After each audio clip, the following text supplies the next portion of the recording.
with the bull at the menagerie. Did you finish it? Well, I'm gonna have to say you finished your conversation.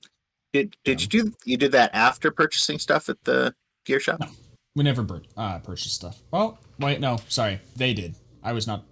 Was I part of that? Wait. I don't know. Somebody bought something. Yeah, Rachel and I went in there, and she bought a bow and some arrows. I see. Yeah, that. Well, that I need a new hammer.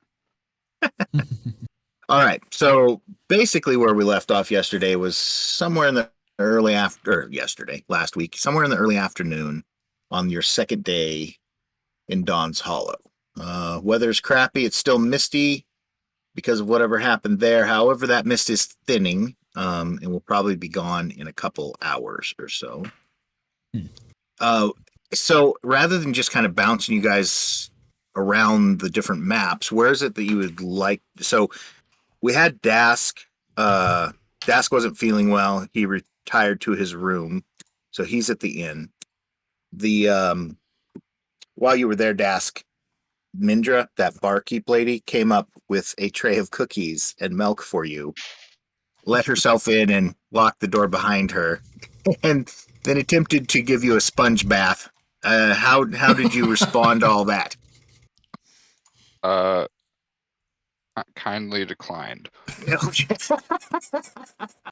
Okay. Missed, but not daunted. She winks at you as she leaves a little while later. All right.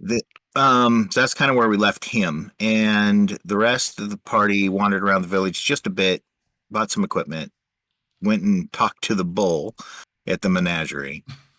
And I believe that Bluegra the ogre had come into the village. He has situated himself under a bridge there near the tavern, much to the consternation of most of the villagers, who he frightens the hell out of.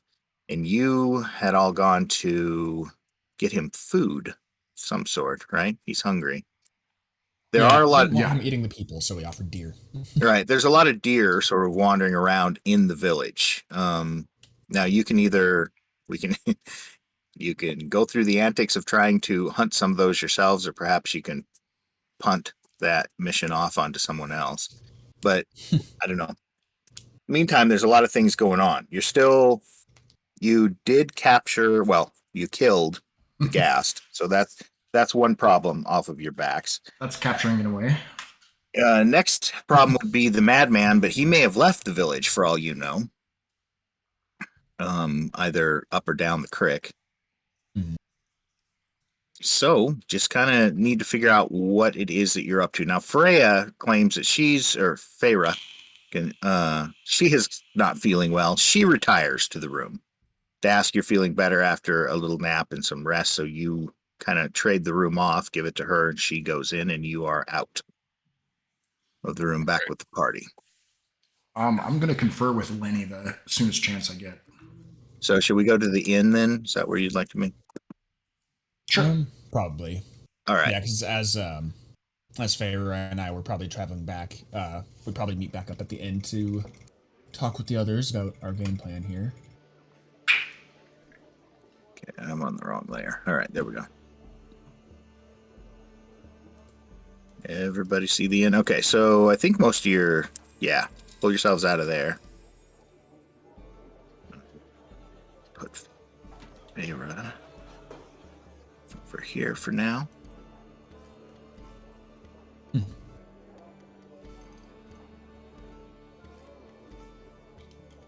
trying to find my character, but I'm not seeing him. I just moved him. Oh, yep, right there. Okay.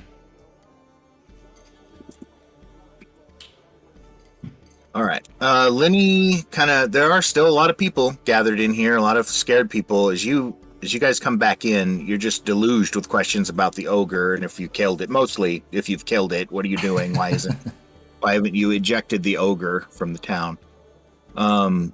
You sort of push those questions off, I assume. Lenny spots you, intervenes, saves most of you, and pulls you into the private room over here.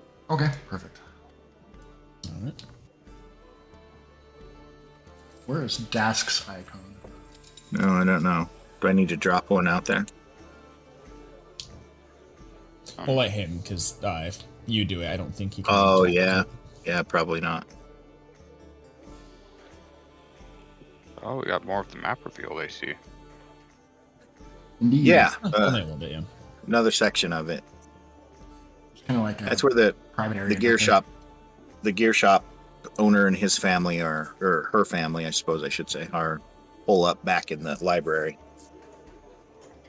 You did manage to get a book last time. Right. True. Right, yes. What was it? The Heroes of Bone Dust Hill. Yeah. That's what it was. And that is about as far as we've gotten. Village is still closed in, surrounded by a wall of thorns. The people are still... They're handling it better. This afternoon, it's all kind of settled in with them a little better. They're not on the edge of panic, but neither are they real happy about things. For instance, they're pretty upset about the ogre. So it's the first thing probably Lenny's going to ask you about. So the ogre, what is going on with the ogre? I've heard conflicting stories, he says. Well, Yeah. I kind of just wave my hand to you to speak. I need to ask you if you would be willing to form a group of some able people to go out and hunt a deer, and hopefully we can get the ogre out of here just by luring him away. I think that can be arrived at. I think we can do that, he says. Generally, I would go to the dwarves for help with that, but the dwarves and a good portion of the halflings in the village as well have all locked themselves in the tower, the brewing tower, and they're not opening. And they won't let anyone else in. I think there's enough room in that tower, possibly for everyone in the village, but they're just it's their family business, and they don't want to bring in many outsiders. They have let in some of the halflings. That's about it. So I can't go to them to hunt down any deer for you, but there are some people in town I'll talk to, see if I can't get them to do that. Yeah, if you can talk with them and then get back with us as soon as possible. Because the sooner we get them some deer, the sooner we get them out of the town without breaking down the town. All right. It does seem rather reasonable for an ogre. It is odd, but... So, should we try to talk to the dwarves at all, do you guys think? Maybe see about hosting some of the village in there? I don't know if they can be convinced or not, but... At this point, we just need to figure out what exactly is going on, and I kind of want to do a little more of a thorough look through of what happened to the father. We never really did see what happened, what went down, where he was killed or anything. We just know the general bits. Then there's that mist. There was just so much, and it was so thick at the time I didn't think of it, but what could have caused so much? It's been on my mind a bit, so might be another point of interest for us. What'd you have in mind? Seemed like magic to me, Lenny says. Agreed. Thought there might have been something we can look for. Might have just been the ghast itself, might have been something it used, could have been like a flask or something. Well, what did you have in mind? I just kind of look at you guys. Well, I just... one or the other, I suppose.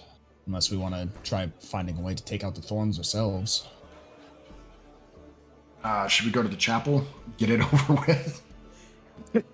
Probably. Oh, God. I don't think they'll like us, but... Oh, you didn't bash in his head. So, Lenny, before you leave, Lenny will just say, if you do decide to go talk to the dwarves, the dwarven family that owns the tower are called the Burndies.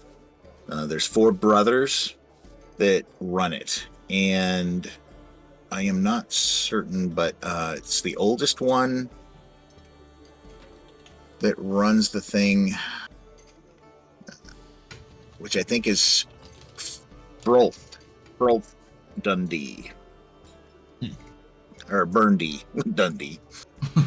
No relation to the Dundies. All right. All right. Well, I mean, I'd say we could split up and do this, but there's still that freak thing out there, so possibly. Yeah, All right. that's not. So the group of you are going to head over to the chapel, try to make peace with Acolyte Theta. I don't know if I'll be able to Yeah, make attempt peace, to.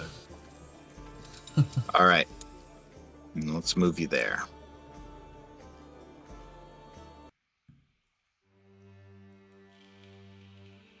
Now, at the chapel, things are a little calmer than at the inn. Theta had pretty much moved everyone out. Since then, a few people have returned here since her hopes have been dashed. And she probably meets you all right about in the center of this room. So I'll put you here as you're coming in. What is it you want here? She wants to know. well, and Niles is right behind us, I see. You destroyed my chance to bring Father Shandley back. Thank you. His chance was destroyed the moment he was buried. We don't know that. I think there are techniques. We could have returned him. Have you ever returned anyone before? No. She just says it and looks at you. Now, behind her is the sort of the main altar and podium in the chapel. And up on the wall, big back over here, all along this line is a sort of a woven screen, a metal screen. And in front of it is hung a really large, kind of sort of made out of thin metal, but it's a large, that woven sun symbol, the same one you're standing on right now, that's hanging from up there. In front of it, however, is the podium where Father Shandley presumably would once or twice a week come up and preach a little bit about the god of the sun. On the front of the podium is a large, I'm not sure of the correct term for this. I honestly haven't known it for forever. It's a piece of barding. It's the helmet piece of barding, meaning it's like a horse's helmet, right? It's a metal horse's helmet, and right in the center of its forehead is a very large and very bright orange gem.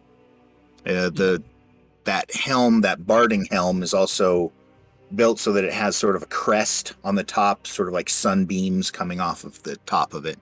It's quite an ornate thing. It's old and it's kind of chipped up here and there as if it were actually used. It's a real thing. The dwarvish part inside of me wants to inspect the gem. Who did? Oh, the dwarven party? Yeah, honestly, yeah. It's a beautiful color, and it's obviously worth quite a bit of money. Now, that brings into question something right away. Father Shandley was murdered in this room. 4 nights ago now? That gem, whoever did that wasn't concerned about the gem. It's still there. They didn't take that. They didn't even mess with it, as far as you can tell.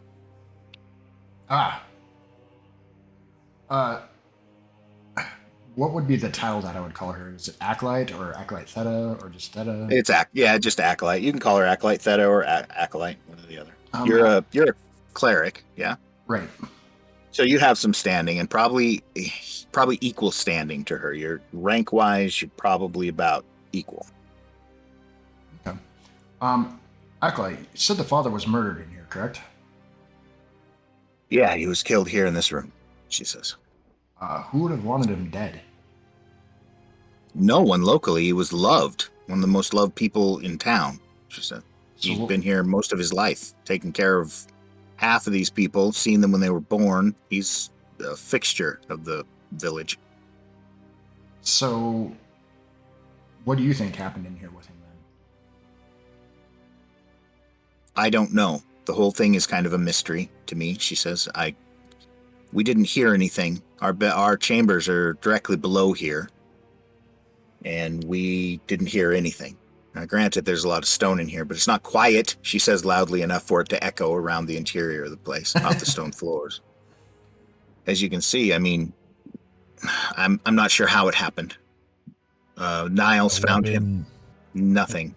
No. Niles found him in the morning, found the sigils in blood on the pillars, all over the stones of the floor, on some of the walls. It took us an hour or two to clean it. Should we ask Mal some questions, like, privately? Maybe he remembers something. You can ask him. I doubt he knows anything more than I do. He got one look at the situation and ran screaming to my room to wake me. Do we, was it the same sigils we've seen before written on the bodies, or was it something different, perhaps? Maybe a mark of warding of sorts?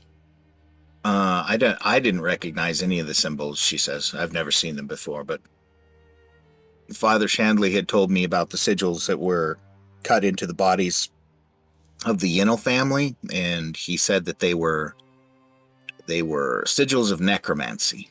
He believed it was a necromancer that was doing it. So obviously the madman that you let escape probably is the person you should be looking for now and talking to, not me. Yeah, I'm just trying to figure out a way to find him. He was hiding behind the graveyard when we caught him the first time, she says. Oh, all right. I'm gonna ask: is Niles actually standing right there behind us? No, you don't see where Niles is. I'm not sure what he's doing. All right. I'm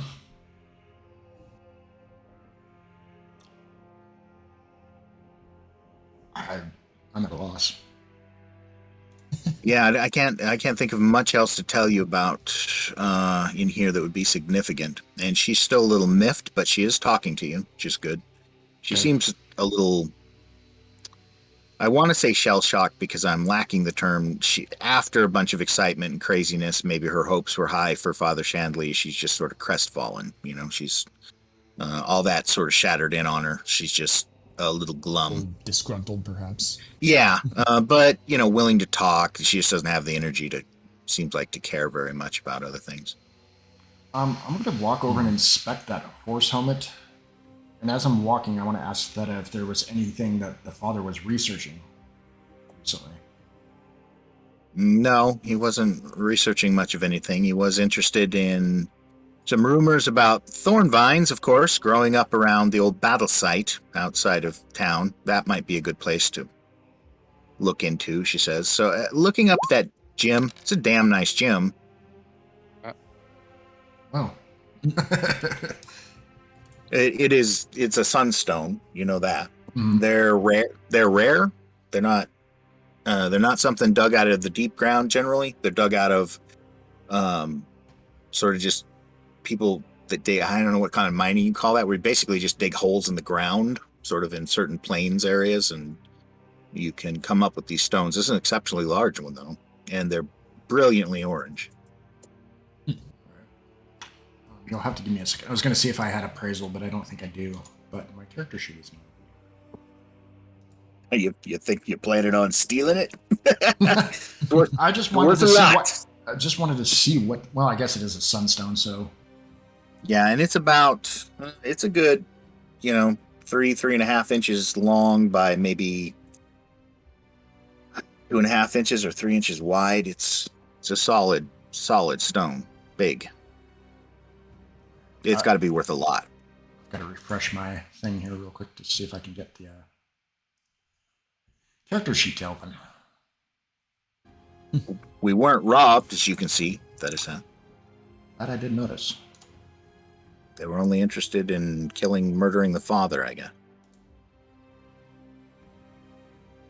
Think the thorns and the necromancy has any sort of ties, perhaps? Because if that's what he was looking into last when he died, it means someone may have wanted to keep it quiet.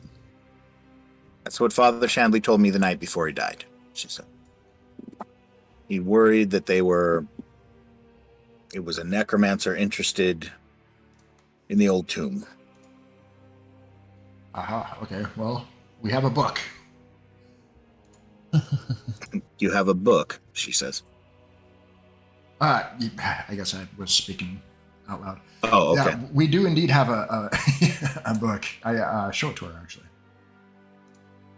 Oh, she flips through it. Let me see if she knows the book. Even she does, odd she does. Oh my god. Oh yes, I've read this, she says.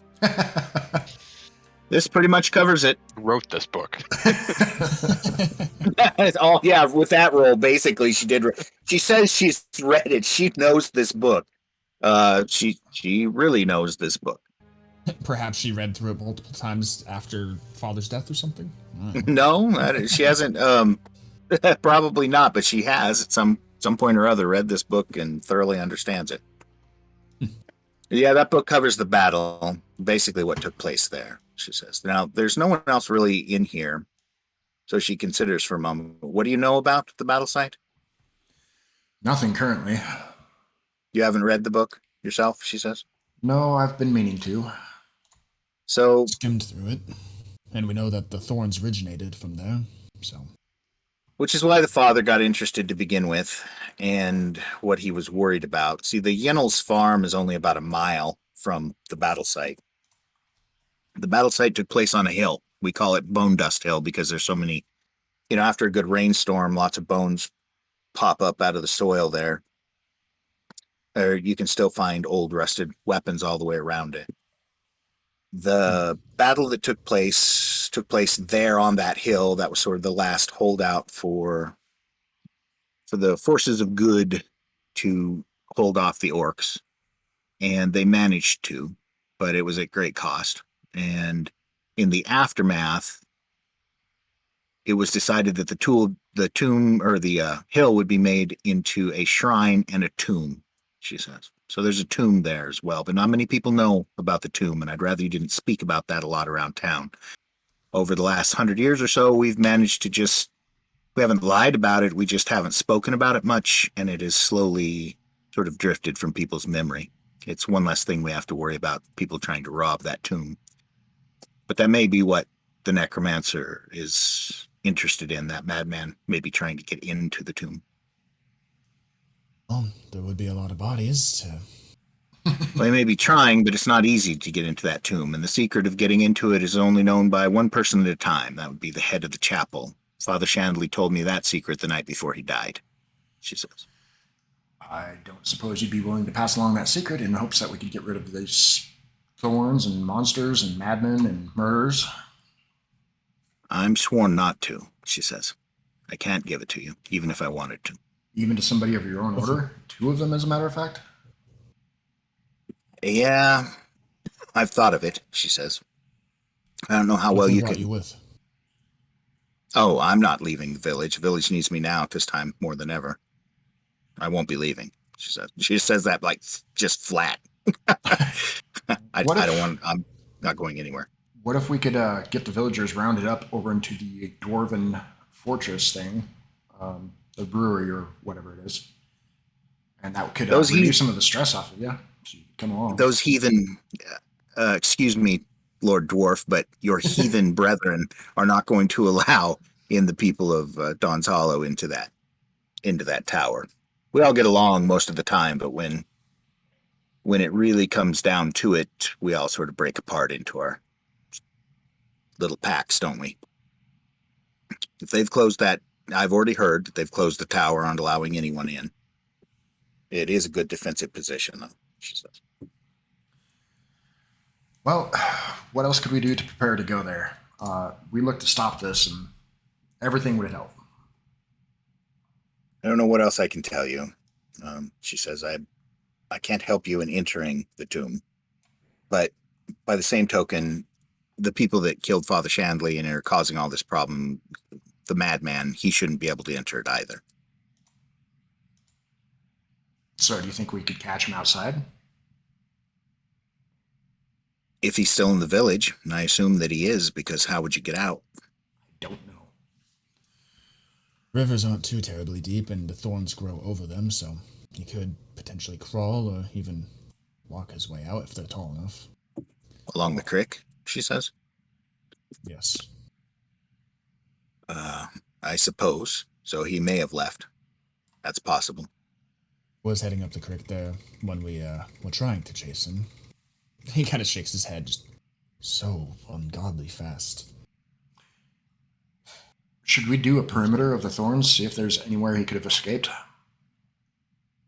Are you asking her? I'm asking Oliver and Dask. Oh, okay. Good. At least see if there's any breaks in the vines anywhere. Something that people might be using or walking through other than the crick itself. If we can, we should at least have some people watching those 2 spots in the wall, see if there's anything going or coming into the village. Yeah. Now that we are talking about it, how did the ogre get in here with those thorns? It's probably already in here. Speaking of the ogre, we should probably head back to the inn and see if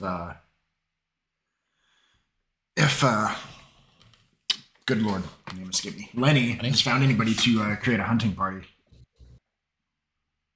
Before we go, I'm going to ask Theta if there's just anything else that we could use to do, or actually, could she spare Niles? We could always use an extra hand. She laughs to herself. Spare you Niles, huh? I'll do you a favor, Lord Dwarf, by sparing you the bother of Niles. You'll be staying here and helping me. He's no good to you. Well then. I kind of look over at Core here and just... Are all people of your order this tight-knit? In smaller towns, they tend to be, yeah. It is a pretty cloistered group. Okay. Are you guys going to head out of here then? You've exhausted what you want with Theta? Yeah. For the time being, at least. Unless I don't have any persuasion. Oh, you're right. Or Niles is the shadow of Niles was just standing right there the whole time like a fly in the room. Yeah, that's why we were asking. Oh, I'm sorry. That's okay. I'm moving that. Okay. The group, you head back out to the village? Yeah. Right before we leave, I just asked her real quick. Do you remember who cleans the area of all those sigils and the blood and everything? She told us earlier. Me and Niles. She said Niles had reported it. I don't remember. Oh, okay. Me and Niles and Solon, she says. Solon's the other acolyte that works here. We cleaned it. And we prepared the body for burial. And we blessed it, she said, which is why he probably could have been brought back if he had been brought here. I'm going to hold my She tongue. She says that with a slightly dark look to you, dwarf. Yeah, I hold my tongue too, because there's a thing I want to say, but don't need to be burning bridges yet. Yeah, the hammer to the head of the father wasn't burnt bridge right there. Hey, she's still talking to us. Yeah, you were trying. I'm going to give you that. She wasn't there for the fight. You were trying your best. Just kind of fell apart there at the end. Yeah, that natural 20 really did it in. They never happen till you need them not to. Dude, a regular hit would have been fine, but yeah. All right. So the group of you head back out to the village, out into the rain. Sure. Probably, check in with Lenny real quick, let him know that we're going to do a perimeter, see if there's anyone that he can get to hunt some deer or something. You're going to drop by the inn first. Oops, I'm on the map layer and causing problems. Just moved something I wasn't supposed to. No, I'm not. I'm on the objects layer. My token is all the way up there. That needs to be brought down here. This is a big map. Yep, the big one. That's the inn. There we go. Yeah, way down there at the bottom. There I am. Okay. Itty bitties. My token up here somewhere? Yeah, I think it is, Das. Yeah, it's... Yep. Ah. It was kind of camouflage. All right. So you leave the chapel, walk back across the bridge in the rain. Now, the mist is still around, but at this point, you can see about 60 feet. It is diminishing. Just kind of a slow attrition of the rain and the winds over the thorn brush. As you get over to the inn, there's still a few people out and about, and there's a lot of people trying to sneak down around the sides of the creek, say around here and under these trees over here to see if they can't peek, maybe catch a glimpse of the ogre. They're doing it very carefully. They are doing it. Villagers just wanting to see, curious, as the group of you come up this way. Now, you do encounter Niles here. He's leaving the inn. Comes down. Sort of shyly puts his head down. Looks like he's trying to make it back to the inn. You gonna let him go, or did you have something to say to him? I want to talk to him, actually. So you stop him? Yeah. Yes, he says. He nods his head to you, kind of quietly, pulls his hood up against the rain. Acolyte, Yes. I didn't mean to be a bother, but was there anything that you saw when the poor father was murdered? Anything Father that could Shen? be of help? Yeah, we're trying to investigate this so that we can get rid of these thorns and help the people. And any information you have could be really beneficial. It was awful. He says it was absolutely awful. I could barely look at him. I threw up twice. They really hurt him, he says. Were there any words or signs? There were strange symbols all over the place. Feta called them necromancy, told us to clean them and bless the spaces. We cleaned them with salt and with fire. Jesus. Do you remember what any of them looked like? Could you draw them by any chance? Oh, I don't know if I should be doing that. Do you think that would be appropriate? He says. Well, here's the thing, Niles. We're going to try to head to the... I'm going to look around and make sure there's no villagers around. There's a few, but none close enough really to hear you if you lean in. Okay. We're going to attempt to head up to the old battlefield and get into the tomb to see if we can stop this madness. What tomb? He That says. tomb. Did you ever overhear of it? Yeah, I guess I have heard a little bit of it, but I don't know. I've heard there's a secret entrance to it, he says. Do you know anything about the secret entrance? No, that's a good question. See how Niles, what he actually knows about it. Just haven't overheard stuff. Oof. Damn. I've heard him talk about it, but I'm not sure. Not even certain where it is. There's a shrine there, he says. Probably somewhere around that shrine. All right. Sounds. Well, we may be coming back, Niles, but take care and good luck. Thank you. Is it safe to go across the bridge? There's an ogre under that thing. Do you know that? Yeah, Yes, we're trying to persuade him out. Well, I'm surprised Theta hasn't tried to turn him to the religion yet, he says. Kind of chuckles and walks. He gets to the bridge, runs across the bridge. Now, he's kind of portly fellow. He does his best, runs across the bridge quickly. Seems a little worried about it the whole time. He's much faster going across that bridge than he is before he reaches it or after he's left it. And the group of you were left there in front of the inn. All right. Yeah, I think just checking in with Lenny real quick. Okay, let's see how Lenny is done. You head in, check with Lenny. He's like, I haven't found anyone to hunt some deer yet, but I'm working on it. He says, I put out word. All right. Well, we're going to be skirting the perimeter. Might be able to get something ourselves. That's true, by the way. So, all right, the group of you then head out. What's the plan? You going to start like over in this area, follow this thing around? Let's see. We Let's still- zoom out here. I believe we still have a red, at least my map still has a red mark scrawled across it that sort of shows where the line of the thing is. Right. Yeah. This time. I kind of look at the other two and I'd like to do the perimeter, but I also want to see if there's anything where that mist originated real quick. Do you mind if I go check that out and meet up with you? How about we all go? Let's stick together for the time being, huh? Fair enough. I don't think one of us long can as- take on that massive bit of fur. So where do you want to begin? You can see most of the, it's almost like a hedge wall, but the huge thorn wall from where you're at. Anywhere along that red line, that's where it's at. So do you want to just start moving north around the village, or? Probably move along it up north, get to about here or so. Yeah, up on top head of that over- hill. Yeah, and then head over to the bridge, check the mist, and then kind of continue our thing. Okay. around the village. So you move across past some of these houses. Most of the houses are emptied at this point. It looks like nothing's going on in most of them. However, in a couple of them, you see lights still. There's still people, like for instance, in this house. Oops, I don't have the right pointer on. In this house here, and probably in this one. Any of the house with lights on, I'm gonna bang on the door and yell to them to get to the tavern or to the church. Mind your business, says the first one. Lived here my whole life. I'm not going anywhere. Get off my porch. Just get to the end and get a beer, an ale. Just get off my porch. Okay. Alcoholic.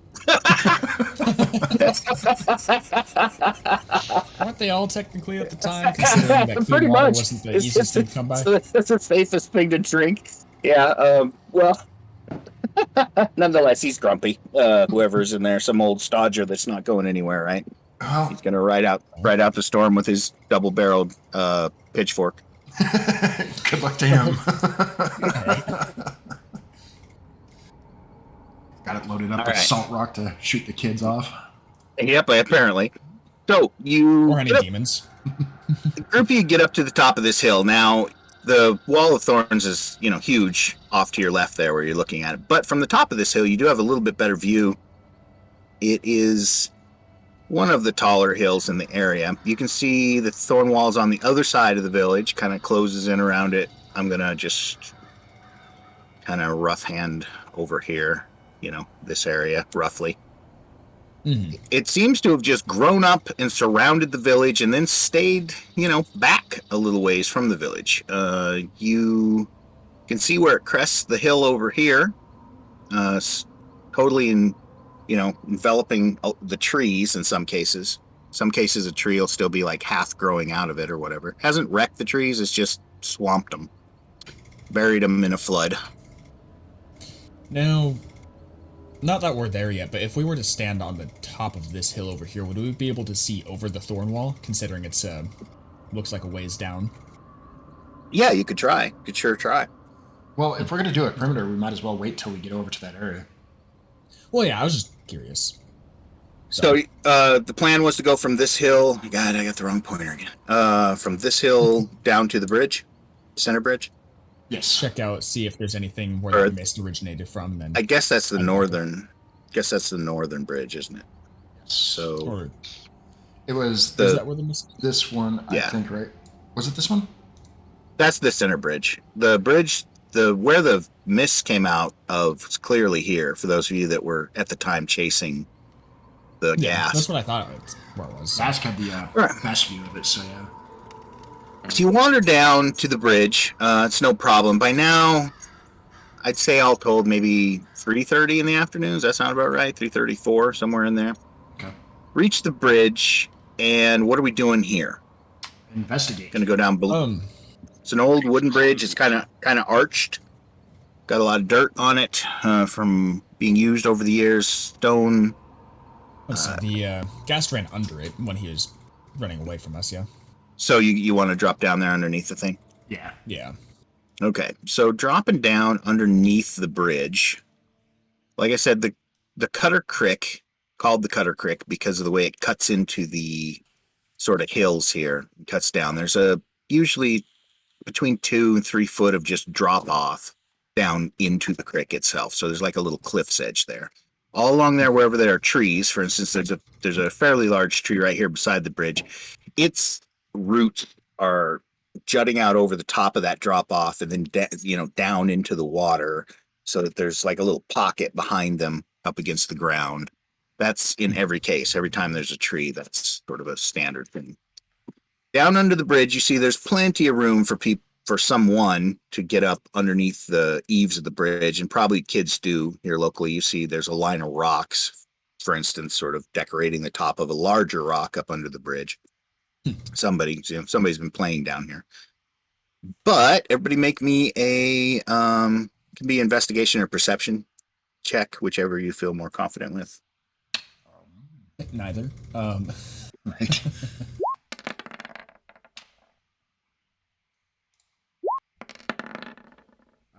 Ignore the D4. Those I got. Wait.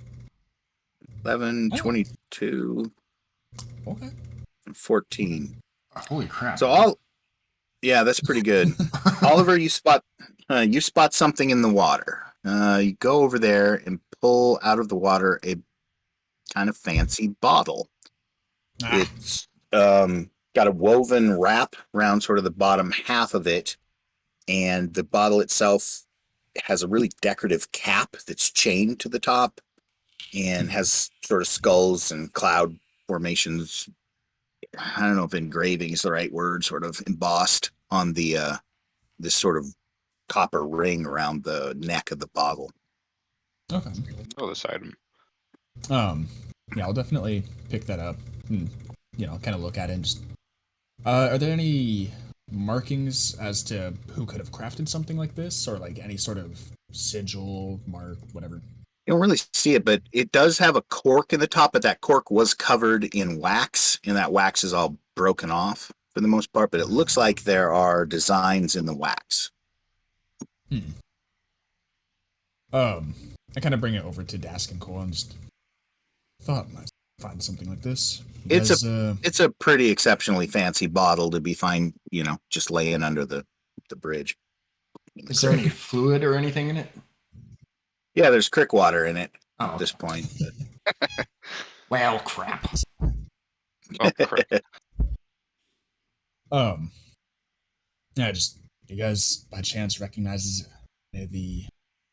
what's left of the symbol here, and I kind of show them like the bits and pieces, the wax that's still left, or whatever else.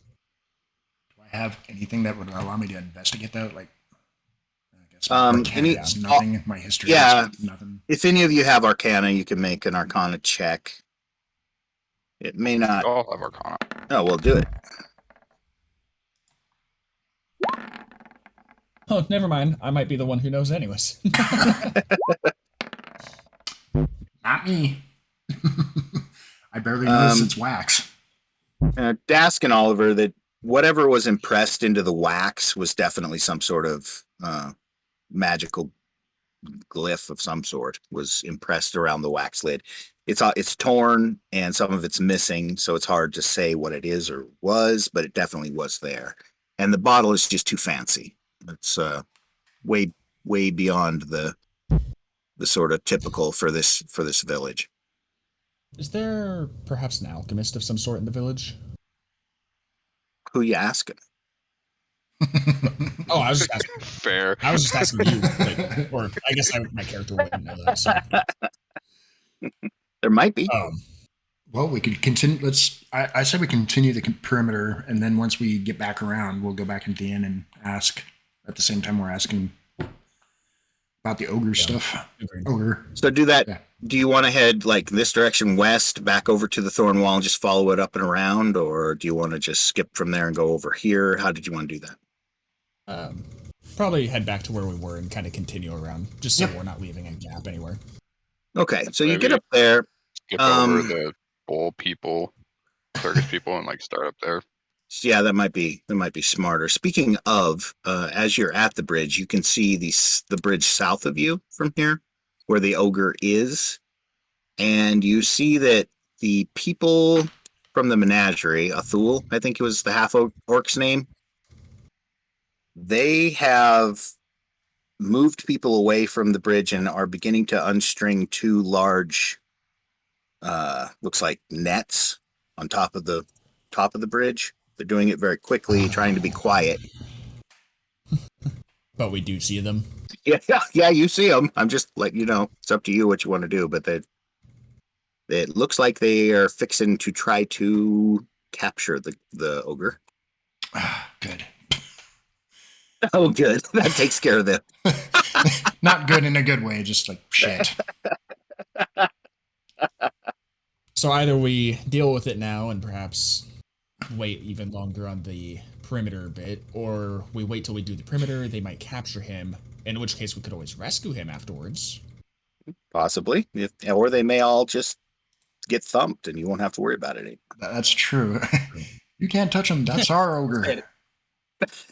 I was going to say, it is an ogre, and it's however many of them. I mean, 4, something like that. Yeah, but he's wounded. Yeah. True. Well, I don't know.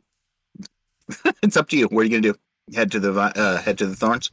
Yeah, let's go ahead and do that. Okay, so you head back up. You kind of skip the menagerie, come up about this point, and begin to go along the top of this hill, down, down, down to the creek. And at the creek, you find the opening of the thorn wall over the creek. It's kind of as advertised. There are some vines hanging down from the tangle there, which makes it look like it's more covered than it actually is. From the side of the creek, you can see that if you're in the creek, you're going to have about 10 feet of headroom above you under the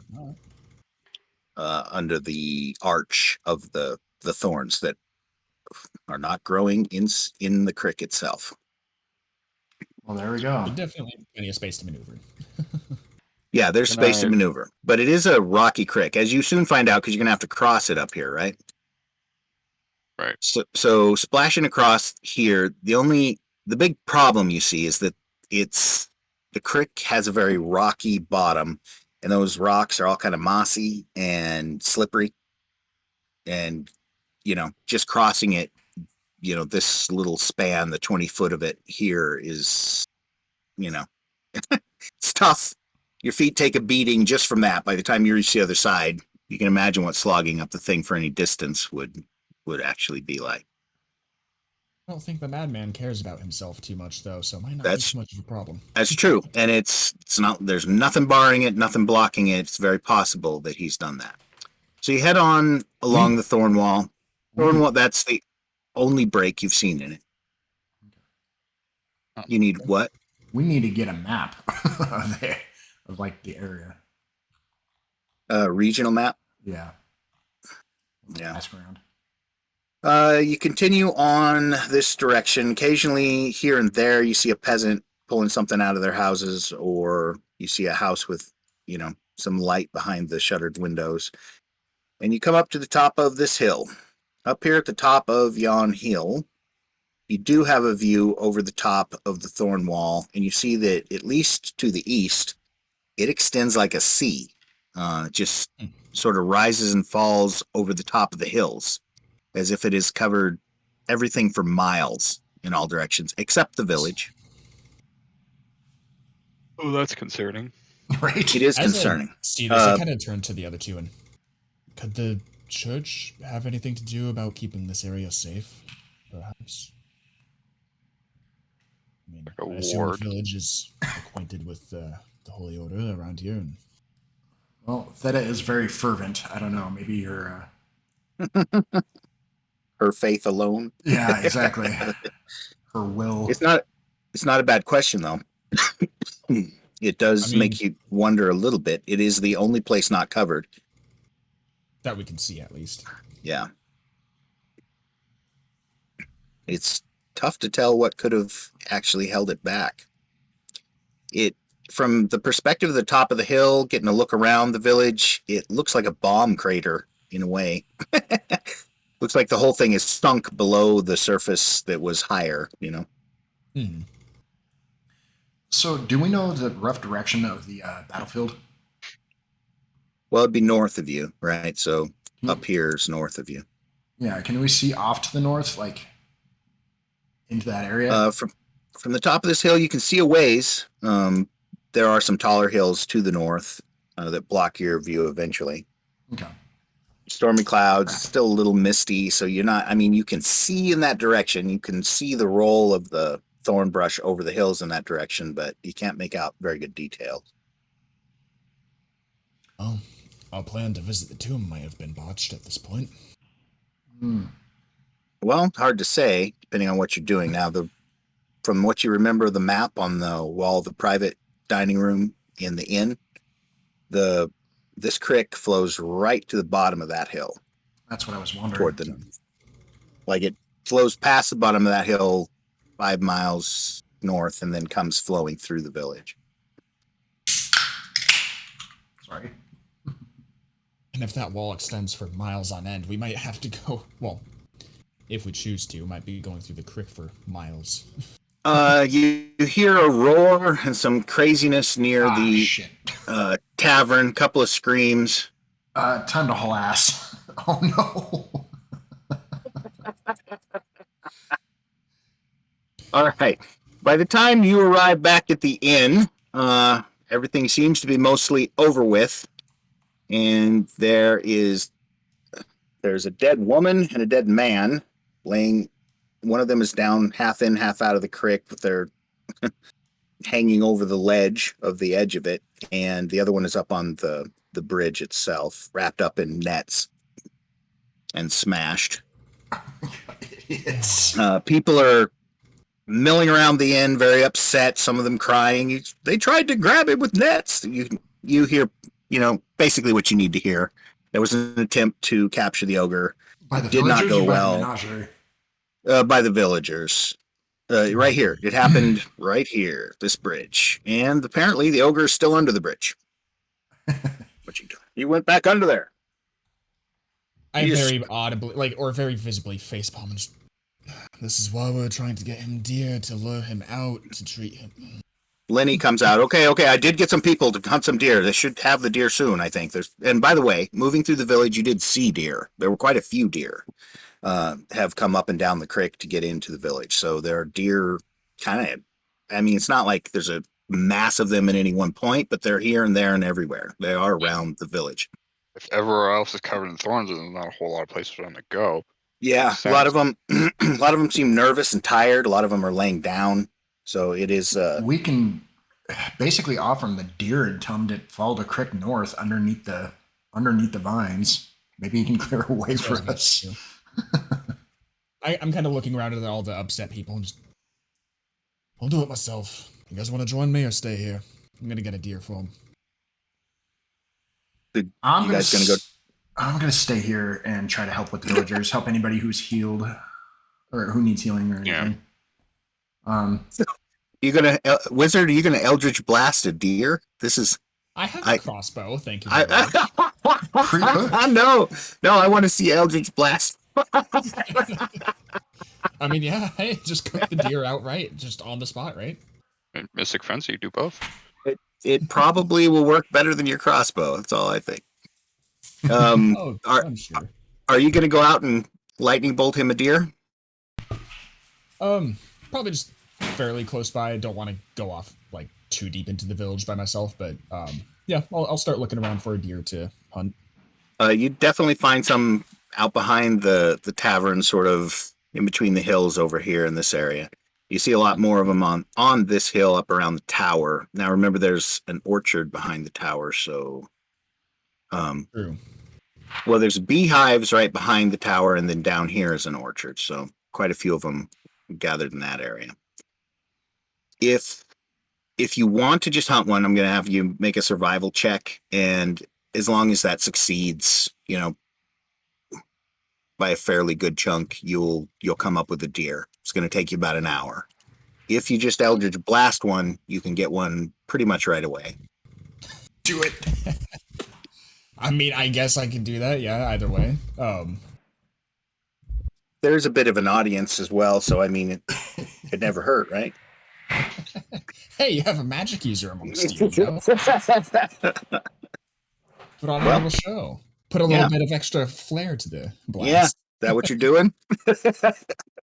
Sure, why not? Okay, you Eldritch Blast one. This is met with amazement and oohs and ahs, and a lot of people fascinated. Some of them give you more space. Some of them are just staring at you as you come back dragging the deer.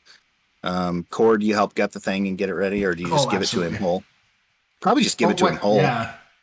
I was gonna say it's an ogre. I doubt it's picky. Yeah, probably not. So you take it over there.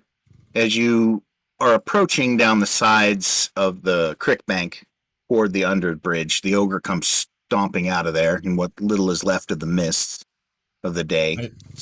By now, hold up my hands.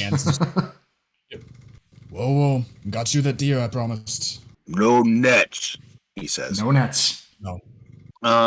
He sees the deer, gets quite happy at that. You drop it on the ground there for him. We need you to do something, sir. We have a place that would be safer for you than here with people without nets. Bluegrass safe. I point down. Bluegrass safe, he says. Do you want to be safer? Little people with nets. Little people eat nets.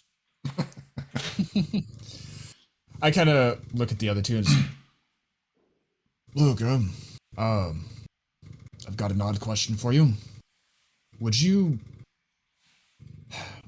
if the people promised not to trap you with nets or harm you in any way, would you help protect them if they gave you food? No. No? Tears off a big chunk of it. No. Little people generally stupid. Fair enough. No protecting. No leaving. I'll be here. How about this? We get you more deer if you follow us up this creek later. Bluegra hate walk crick. Bluegra feet door. He says. All right. Well, how about you get some rest for right now? We'll be back later. Old crick. He gives you what might have been a grin, but it's a leering sort of tusky look that's hard to tell, and it's unnerving. So you kind of move back away from him. All right. He disappears into the shadows with the deer tearing off new parts of it to devour. You head back up to the tavern. Yes. And at this time-wise, what did we work up to? It's about 4 or 5, somewhere in there. Probably closer to 5 because it was about 4 o'clock-ish when we were up. I mean, early evening-ish. Now, some of the people are leaving because the mists are fading away. Some of the people are leaving the inn. You see groups, look like family groups, headed home. As they go wandering back off. It's a percentage. 25-30% of the people perhaps are just kind of making their way back to their, it's been a whole day. There have been some exciting things happen, but the gas is dead. Yes, a madman escaped, but there's no sign of him. The ogre doesn't seem to be leaving from underneath the bridge. He's been fed. I'm going to ask Lenny if we can assemble together a town watch for the evening. Because even though, everybody's feeling safe because of the mist, we need somebody out there watching that can raise an alarm if something happens. Get everybody That's a back. dwarven. That's what we need the dwarves for. Perhaps you would do better than I've done talking to them. Talked to them twice today. They've refused to help both cases, but I'm not a dwarf. Quick question for you, Letty. Would you by chance know of a crafter of alchemist or whoever that could have made this? And I hold out the bottle I found. It's a fancy bottle. Well, we do have a potion seller here in town, but that doesn't look like anything that Ilden sells, so I'm not sure. What would we go about finding them? So Ilden is a halfling, and his shop is along the hill just behind the inn. Okay. He says you can notice it because his entryway is stone. The dwarves built it for him, as opposed to some of the other ones that are just more natural looking. Okay. All right. Well, if you guys want to go check that out, I'm going to go talk to the dwarves then. Okay. So where are the dwarves located here? they're up here in this tower. Right. Yeah. And these are dwarven homes. These along here, they're square sort of stone buildings, much like this one. Okay. That's the constable's house. But they're up here. These are halfling holes. These other ones, sort of halfling doorways. So who's going where? I'm going to go speak with the dwarves. Yeah. All right. I'm going to see if I can track down where this glassware was made. Okay, so I got 2 of you headed this way. The religious group is going that way, and you're headed over here to Ilden's? Yeah. Okay. So I'm going to start with Ilden. If you don't mind, you guys can watch along for a second here. Sure. Actually, I will be right back. So go ahead. Okay. Let me find Ilden's shop. Here it is. Now, my apologies if I haven't gotten all this blocked off from your view, and I may not have. It's possible that... Most of it. It looks like there's just some grass or something up top. Yes, you would start out up there. Maybe just try to hide some of the interior from yourselves, unless you plan on searching his house. Oh, no, there's none of the interiors visible, so. Okay. So, I have no specific token for Ilden, so I'm just going to use my old Mad Hermit pog here for him. So you go up to the front door. It is open. You open it, walk up some steps into a fairly nice interior space. Fire going in the back corner. I need to shrink you down a bit so you'll fit the scale. Whoops, if I can get a hold of you. The shop has shelves lined with potions. Potions everywhere in here. Some of them are the same type. Some are, all kinds of types. A lot of glass. I'm supposed to be seeing it right now, or? Yeah, you are, yeah. Oh, can you not? Nope. Oh, I'm so sorry. I thought you could see the whole thing. That's why I was saying... No, I can't see anything. Aside from, just this bit's up here. So sorry. Boom. Oh, okay. Boom. Whoops. Let me Almost cut the wrong chunk off of there. Okay, so here's what you can see. Okay. The interior. Oh, hey. Ilden is behind this table. He's a handsome halfling. Good day, he says to you. I kind of wave. You need Hello potions? Actually, I had a question for you about, something you may have crafted, or maybe someone you know of has crafted. I'm not responsible for anything that goes wrong. Once you buy it and you take it out of here, it's on you, he says. That's my final word on the matter. No, nothing like that. I was actually gonna see, and I pull out the bottle, if, you by chance know who may have made this. It's a beautiful bottle, he says. That's not my bottle, but I will buy it from you, he says. As a matter of fact, I'll give you 10 gold pieces for that bottle. Information. It's evidence. Right. I would be interested, but for the time being, it's actually some evidence I need for tracking down what has caused the miss. We believe it came from this bottle here. I believe it came from that bottle. Let me see just a second. Yes. I'm not sure it could have been. That was some strange mist, he says. I'm not sure what could have caused that. Now, he does have windows, so he doesn't just live underground entirely without ever seeing anything. He has a window here and a window here. Yeah. Regardless, that's where the mist originated. This is the only thing we found at that location, at least after a little bit of research. Not sure what else it could have been at that point, unless someone around here decided to throw this away for no reason. It's possible there could be a potion that causes mist, but I honestly don't know about that, he says. I've never heard of that sort of thing myself. I've never come across it in my own studies. He says, but that's possible. You can do a lot with potions. Enough. And, you didn't by chance know who may have made this, or a nearby town that could have possibly crafted this? He has to see it. He's showing the bottle. He looks it over, and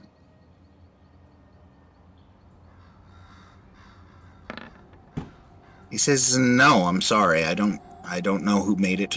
I've never seen the like. It's a very nice bottle. It's old. I can tell you that."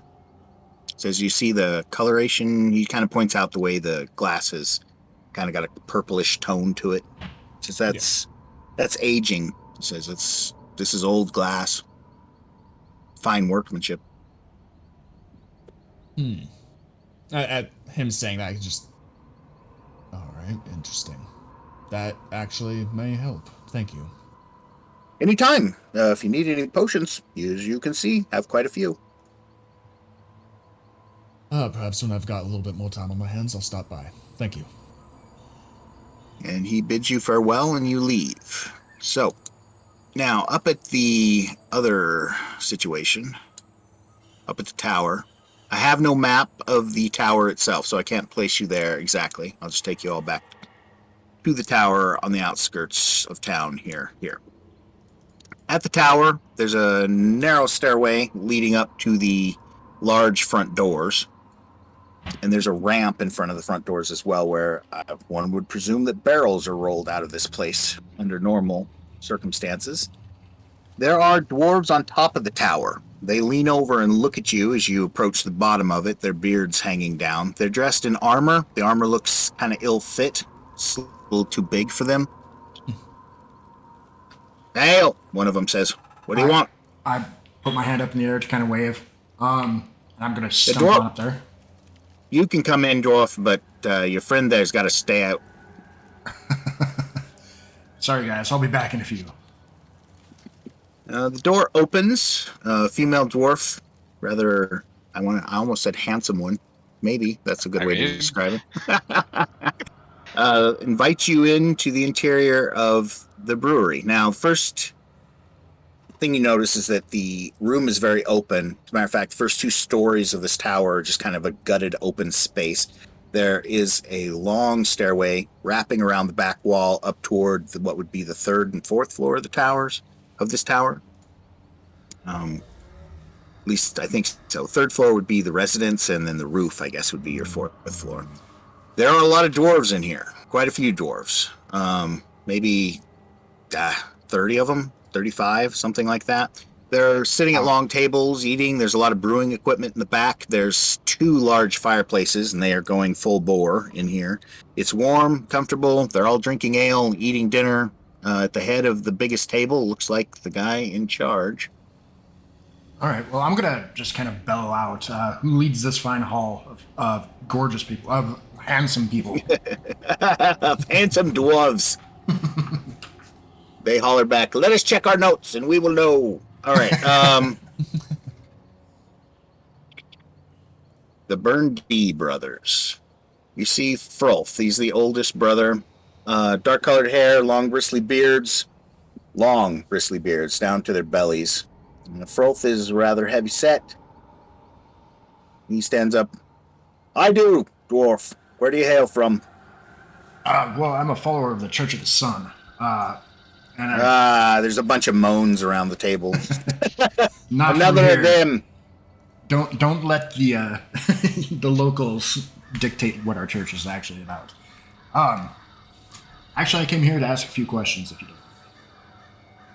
Come here, sit with me, and tell you what we know. All right, I do. So they make space for you. Platter of food is laid out. A gigantic stein of whatever they're brewing in here, mead mostly, is presented in front of you, and it is lovely. It tastes their food is good. They just seem to be having a holiday in here. The whole group of them. Outside, Dask, you are sitting on the steps. And Oliver comes walking up the hill. See him. He joins you there. And back inside. What are you going to ask? After quite a few gulps of my mead, I'm going to ask if there's any way that he'd be willing to help the town assemble a watch for the evening. Over the whole town, he says. Well, we need something to kind of check the perimeter. There's still a lot of crazy things out there, and I imagine without townsfolk, you don't have much business. I suppose at this point, if I said no, I'd be seeming downright unfriendly, wouldn't I? Oh no, the food and drink has been quite friendly. No, not to you. To the rest of the villagers. Not that they buy much of our beer. That's a shame. But I could always pass word along. We'll do it. I'll send out a patrol to walk the village at night. We'll just have how many do you think? 5, perhaps, dwarves? That would be wonderful. Walk the perimeter of the wall, he says. I think we can do that. Appreciate it. All right, but we won't be letting any more in here. We've only so much room and so much food. Understood. I don't know how to politely leave. You say, "Well, it's good. I got stuff to do." And you exit, basically. Pull yourself out of the situation, eat a little bit, drink a little bit more, and then politely sort of excuse yourself out the front door. Exactly. Okay. Outside, you find Dask and Oliver in the rain. Enjoy yourself. I did. Thanks for asking. We should inform Lenny that there's going to be a watch from the dwarves, a 5-person watch from the dwarves for the evening. You were able to accomplish at least that. That's not a small thing. Let him know that, and then, just as a note to him, talk to the potion seller over there, and he's definitely got plenty of potions we could use if we wanted.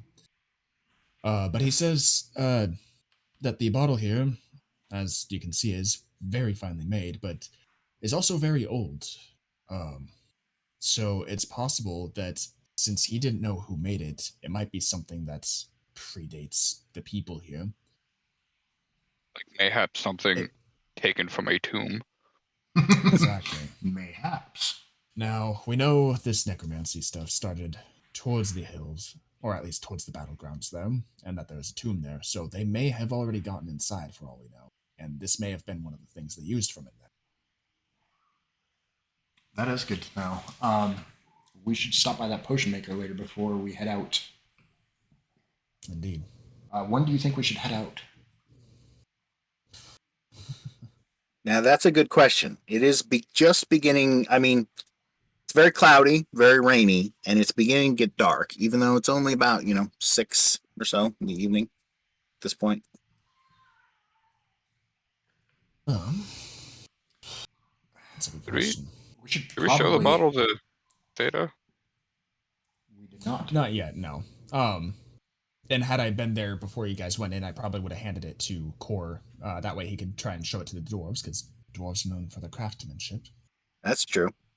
Good point. Well, I think we should tell Lenny about the watch. Tell Theta that we're going to start our trek. What do you think, tomorrow? Tomorrow morning? First thing, like first light? Probably. Get some food, get some gear, Get some prepare gear. for whatever may. Prepare for war. Okay, so group you head back to the inn. Mhm. Doesn't take you long to get there. It's just down the hill.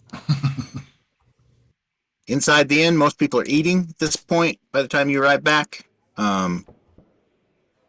There are still quite a few people in here. I mean, more than the inn probably ever generally has. Lenny spots you, breaks away from serving food. People comes in, sets his stuff down, comes into the private room with you guys as well, closes the door. He's thrilled to hear about the dwarves going to put a watch out. He thinks that's great. He seems noticeably relieved. It's good. He says, I was trying to think who we could get to do it. There's a few, farmhands around here, but the dwarves, they would be preferable. They're far more militant than most of the people here. Tougher, more regal. Perhaps more regal, he says, trying to be diplomatic. Racist. I'm glad it was you dealing with them and not me, he said. Me too. And you fed the ogre, but how long will that last? He'll need to be fed every day, I suppose, if he's going to be stuck here. Well, I have a couple of people that I want to talk to before the evening's over, and then I think we're going to try and hunt down the source of all this, Lenny. And where are you going to go to do that, he says. I point to Oliver. Well, unfortunately, it seems like most of this originated towards the battlefield, so we're gonna try and head up the creek that way, see what we can see. All right, he says. You plan on doing that when? In the morning? Soon as That's- day breaks, yeah. Yeah.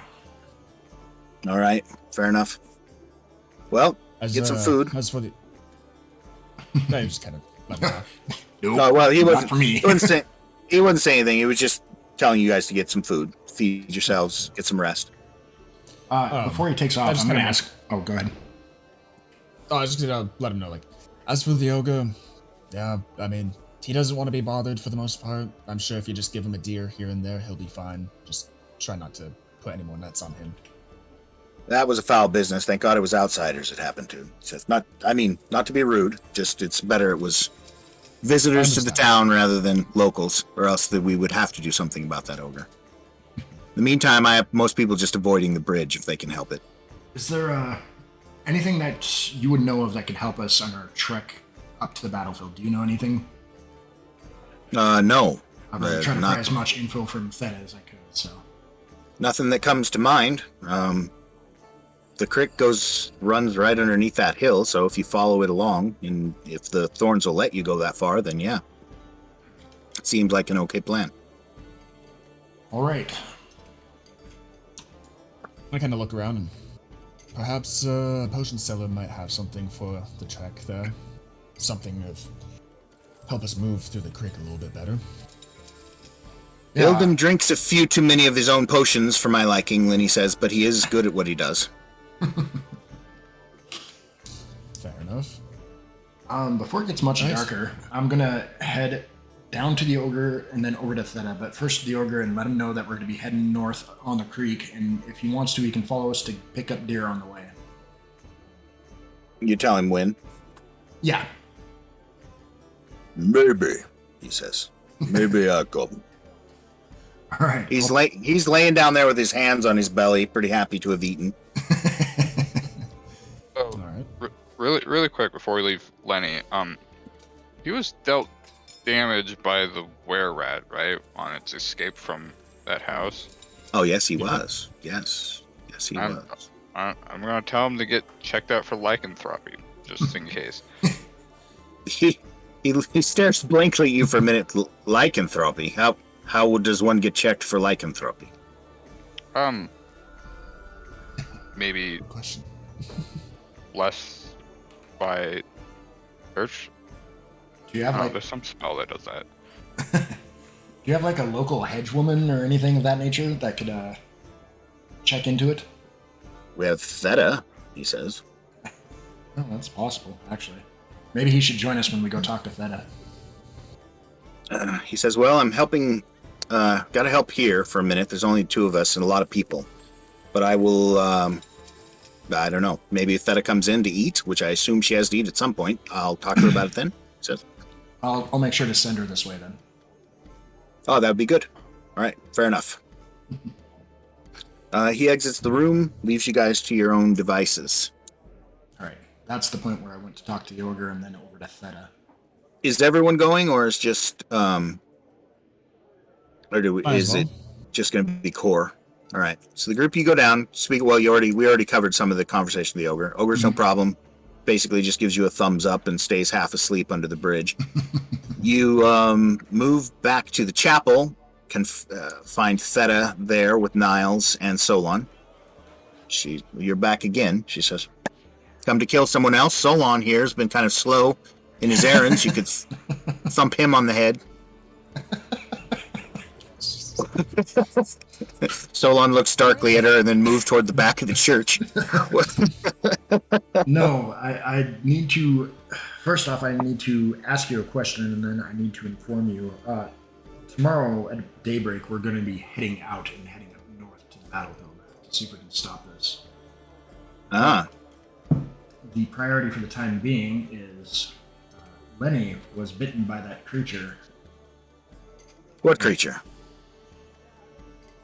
The giant rat or whatever it was. 10-foot rat. He was bitten by something? Did you heal him? I healed him, but we don't know if it was contagious. Even my own healing. I've heard that time, but most of my abilities lean towards martial. I'm not very good at that. Oh, God. She sighs heavily, kind of holds her own chin, shakes her head. No. All right, I'll go see to Linny, she says. I'm surprised you couldn't do this yourself, cleric, but I will handle it. And if I find that he's taken with, what is it you're suspecting, lycanthropy? Yes. Well, that would just add to the whole general mess, wouldn't it? What should I do? Order him taken in chains to the constables? What should we do in that case? Oh, He's not about yet the to- constable. Does she know about the constable? Apparently she hasn't quite caught up on things. I could exorcise him, I suppose, if we don't kill him, smash his head in or something. We could bring him here and we could perform some blessings and rituals here, see if we could drive it out of him. I'd recommend if you're going to bind him, if necessary, bind him very thoroughly. All right, I'll let everyone know that you said to do so.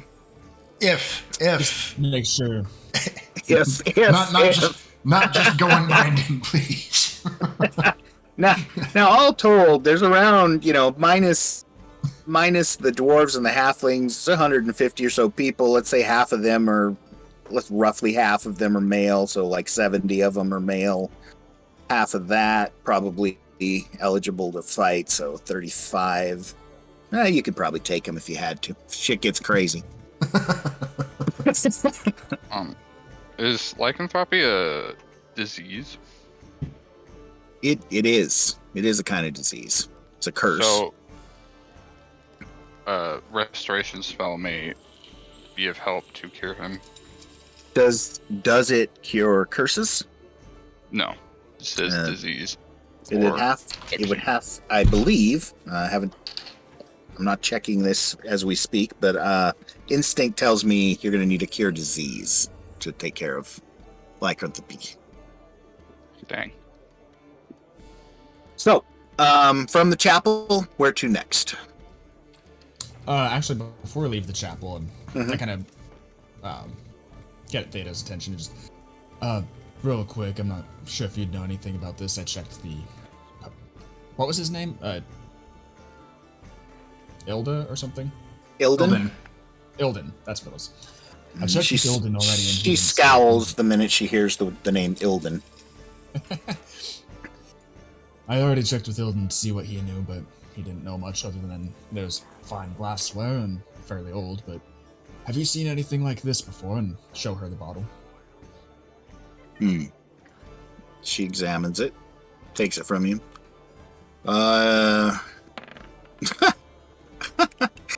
That's what the hell am I going to deal with that? She comes up with a 12 on that. Well, this is a potion bottle, she says. I'm sure of that. There's definitely some arcane scribbles here in the wax, she says, even signs on the bottle itself. Any of them familiar? No, not off the top of my head. Like they weren't scratched out in blood, perchance? No, nothing I recognize from inside here, she says. Well, I don't know. It's tough to say. She looks at one of them. These are all torn up. I can't quite tell. If I had the entire sigil, perhaps I could identify it. I don't know, she says. Hands it back to you. I'm sorry. All right. I'll keep an eye out just in case I do find anything resembling it. Just figured I'd check. Now, if you are headed out to the tomb, she seems to think for a second. Well, see me in the morning, she says. Will do. It'll be at the very break of dawn, so There might be some things I can give you to help. that would be wonderful. All right, so you leave there, head back to the inn again? Yes. Okay. The ride back at the inn, all told, we're looking at around 7 in the evening at this point. You come in, Linny is very busy helping the cook in the kitchen. Mindra is pretty much in charge of the bar. She says, he motions to the private room, tells you guys you can take it. And then comes in a little later with a platter of whatever they're serving everyone here. Probably just cuts of meat, cuts of probably venison now that they've begun to concertedly hunt deer. Fresh, it's good. Some bread. You're hungry. Had a long day. So she serves that up. Brings in some meat or beer from the dwarves' stock that they have here. Perfect. I'm going to be taking this downtime too to kind of peruse through that book, see if there's anything that stands out. Oh, that's an interesting way to go. So let's just say we go chapter by chapter through it. You could just make a roll for me, and I could tell you if there's anything important. Sure. What do you want me to do? Let's take insight. And so insight. Maybe we chapter should have the 1. sorcerer or whatever you are, warlock. Warlock? I mean, I only got a +1. I got a 12 to wisdom, so if you want me to, I can. Yeah, I'm the same. Okay, well. I mean, I could do investigation if you like, because I'm proficient with that, but... Now, would Bless give me any bonus on this? Bless myself and read a book? Probably not. I mean, it is skill checks, isn't it? Yeah, it would give you a plus D4. All right. Well, I'm going to give it a shot then. So. Okay, so you'd roll a 20 and 2 D4s, one for your proficiency, one for your bless. Okay.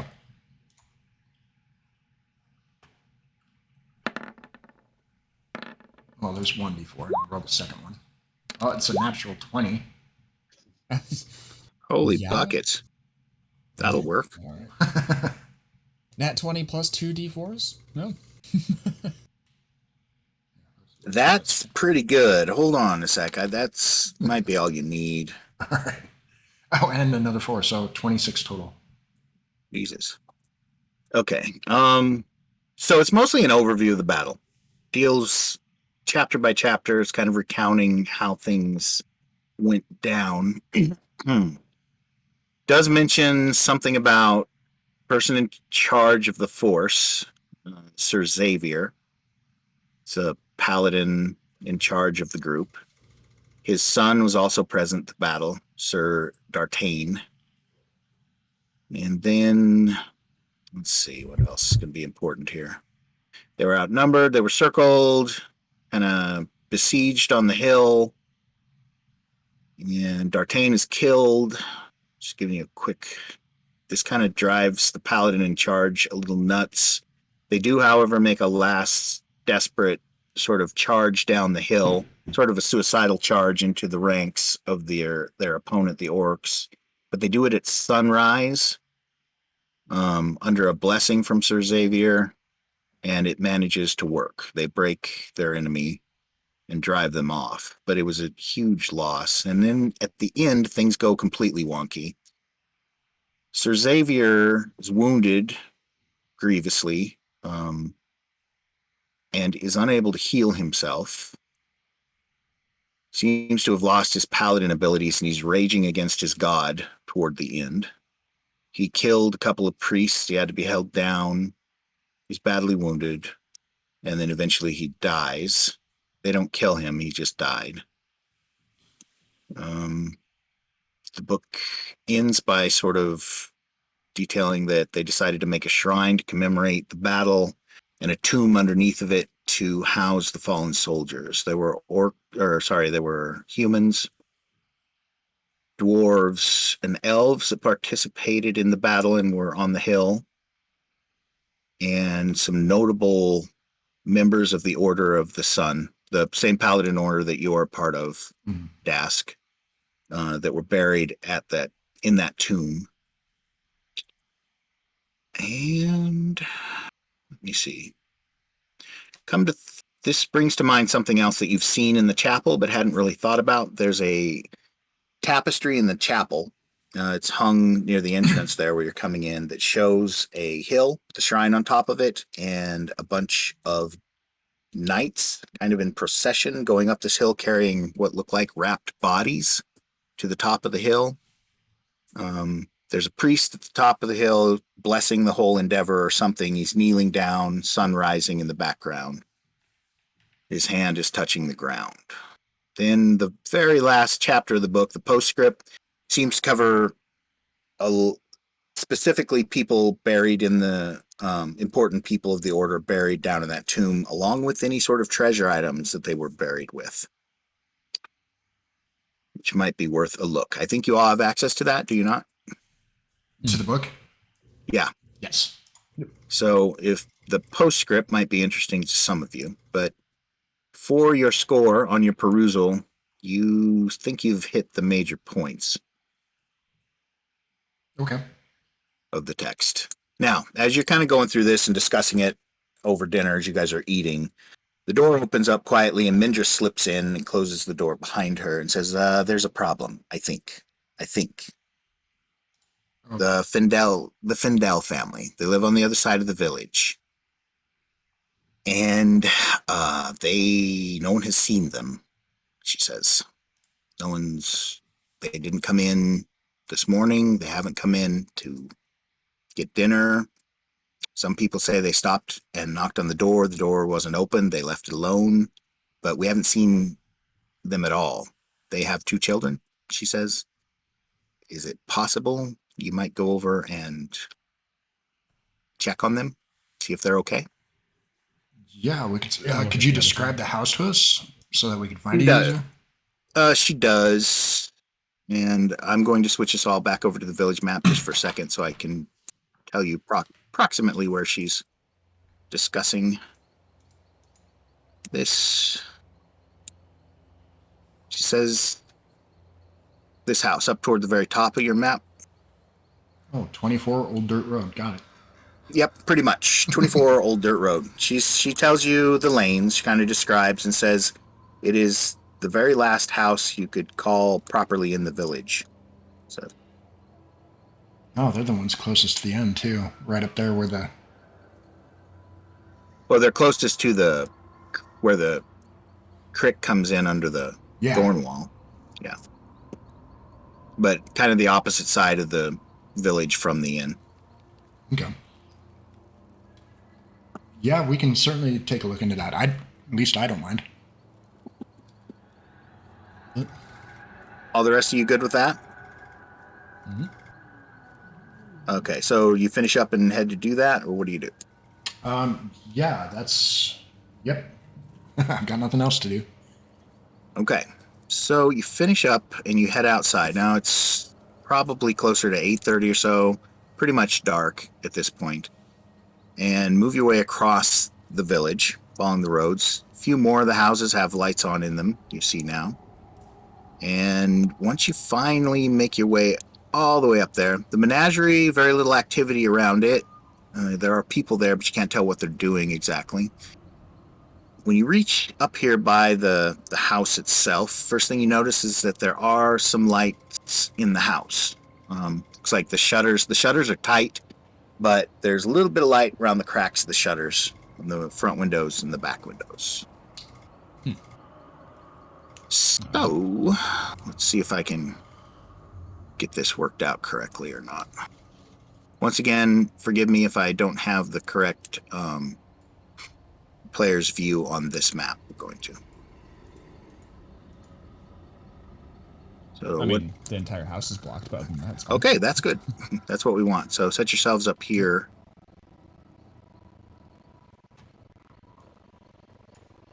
There we go.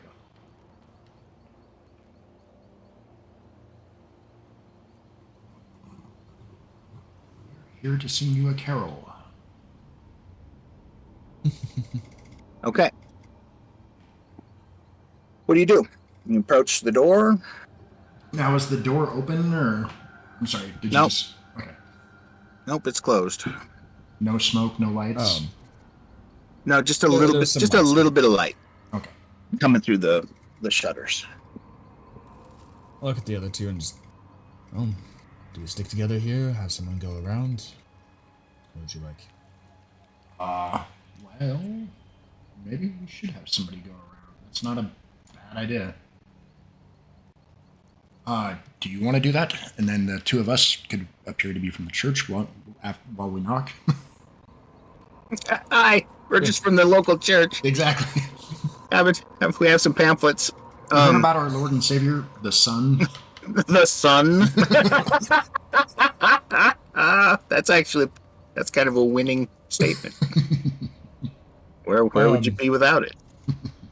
Alright, so yeah, I'm just gonna kind of position myself at the corner here so I can kind of watch out both directions. Just kind of, Okay. It looks like there might be another door there or something. Yeah, there is. There's a back door there. Cool. Yeah, I'll just be hanging out around there then. Bang on the door at the front. Yeah, pretty loudly, like knock 3 times, just boom, boom, boom. Okay, you don't hear anything from inside. No movement, no change that you can detect. All right, I'm gonna knock a lot louder. You pound on the door, bam, bam, bam. Nothing. Wait for a little while, still just as quiet, no change. Okay. I see anything in this window here, by chance? Or is it pretty much shuttered up? It is shuttered up and it's dark, but peering through, you see maybe the what looks like a hallway. There, I'll give you approximately what you can kind of peek in there, I think. Kind of see that much. Did that change anything for you? Yeah, there we go. There we go. There we go. You see a floor. You see a floor of the hall, you see a wall on the other side, and some pictures on the wall, like drawings. Pretty well done. I didn't check the windows on the left side there, but I guess at this point, I can probably hear them knocking. Yeah, you definitely hear them, and you don't see from your vantage point. Peeking through that window, you don't see anyone moving. Hey, Oliver, open the doors in 3? Question mark? You yell. Could do that. Yeah, I do. Okay, you head up to the door then, Oliver. Instead. I'll probably open up this one back here. All right. All right. 3, or 1, 2, 3. Bust in the door. At least attempt to. Okay. Right. Yeah. The door does not require busting. It opens pretty much easily enough. It was unlocked. Thanks to my might. Thanks to your might, it's opened. You see the room ahead of you. It's pretty cozy. Oliver, from your vantage point, you have a... Sorry, I gotta shrink my map here a bit so I can see this better. You have a view of 2 halls. That one, and whoops, I cut into something I shouldn't have. And this one. All right. I'm going to go ahead and move in. Okay, everybody moves in, make perception checks.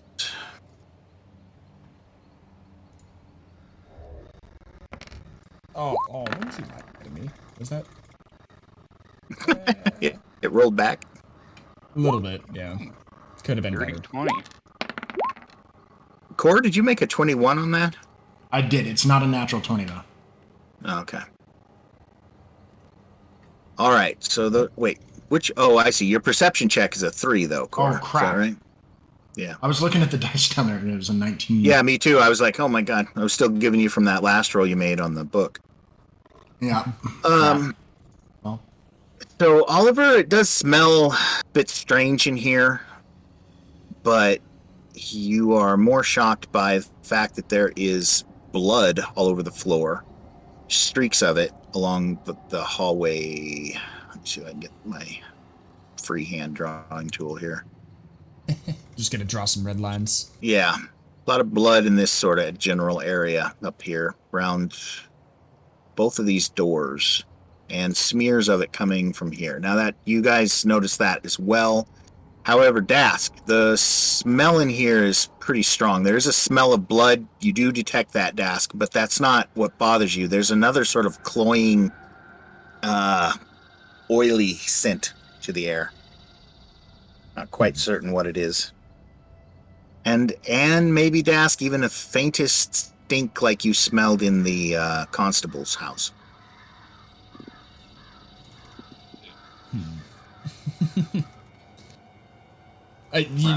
Well, not that they can see me currently, but Oliver just kind of shakes his head like, not again. Yeah, quite a bit of blood. Do these blood trails seem to be leading out the front door? No. There's pools of blood in the interior. Knocked over chair over here by the table. A lot of blood pooled on the floor here. A lot of blood over here. Blood in this area. Just gobs of it. My little scribbles. All right, I'm going to do an investigation of this room. Okay, make your check. Why didn't I pick I warily look at the door down the hallway here and kind of just think, I'll wait to look at that. Good God. Yeah, so Corey, you can't, nothing much else to tell. I mean, it's kind of self-explanatory, isn't it? There's I'm still admiring my own might.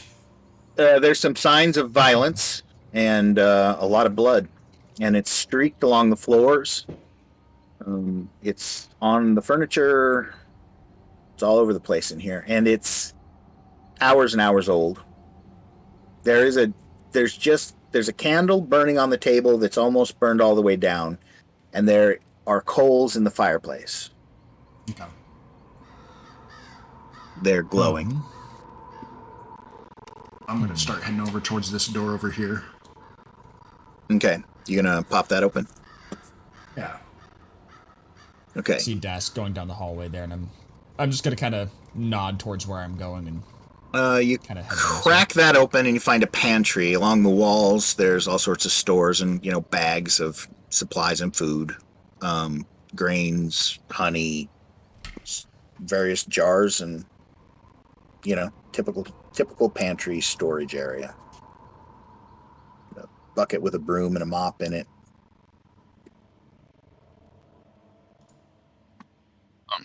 Death is gonna be panicking and following the trail of blood to wherever it leads.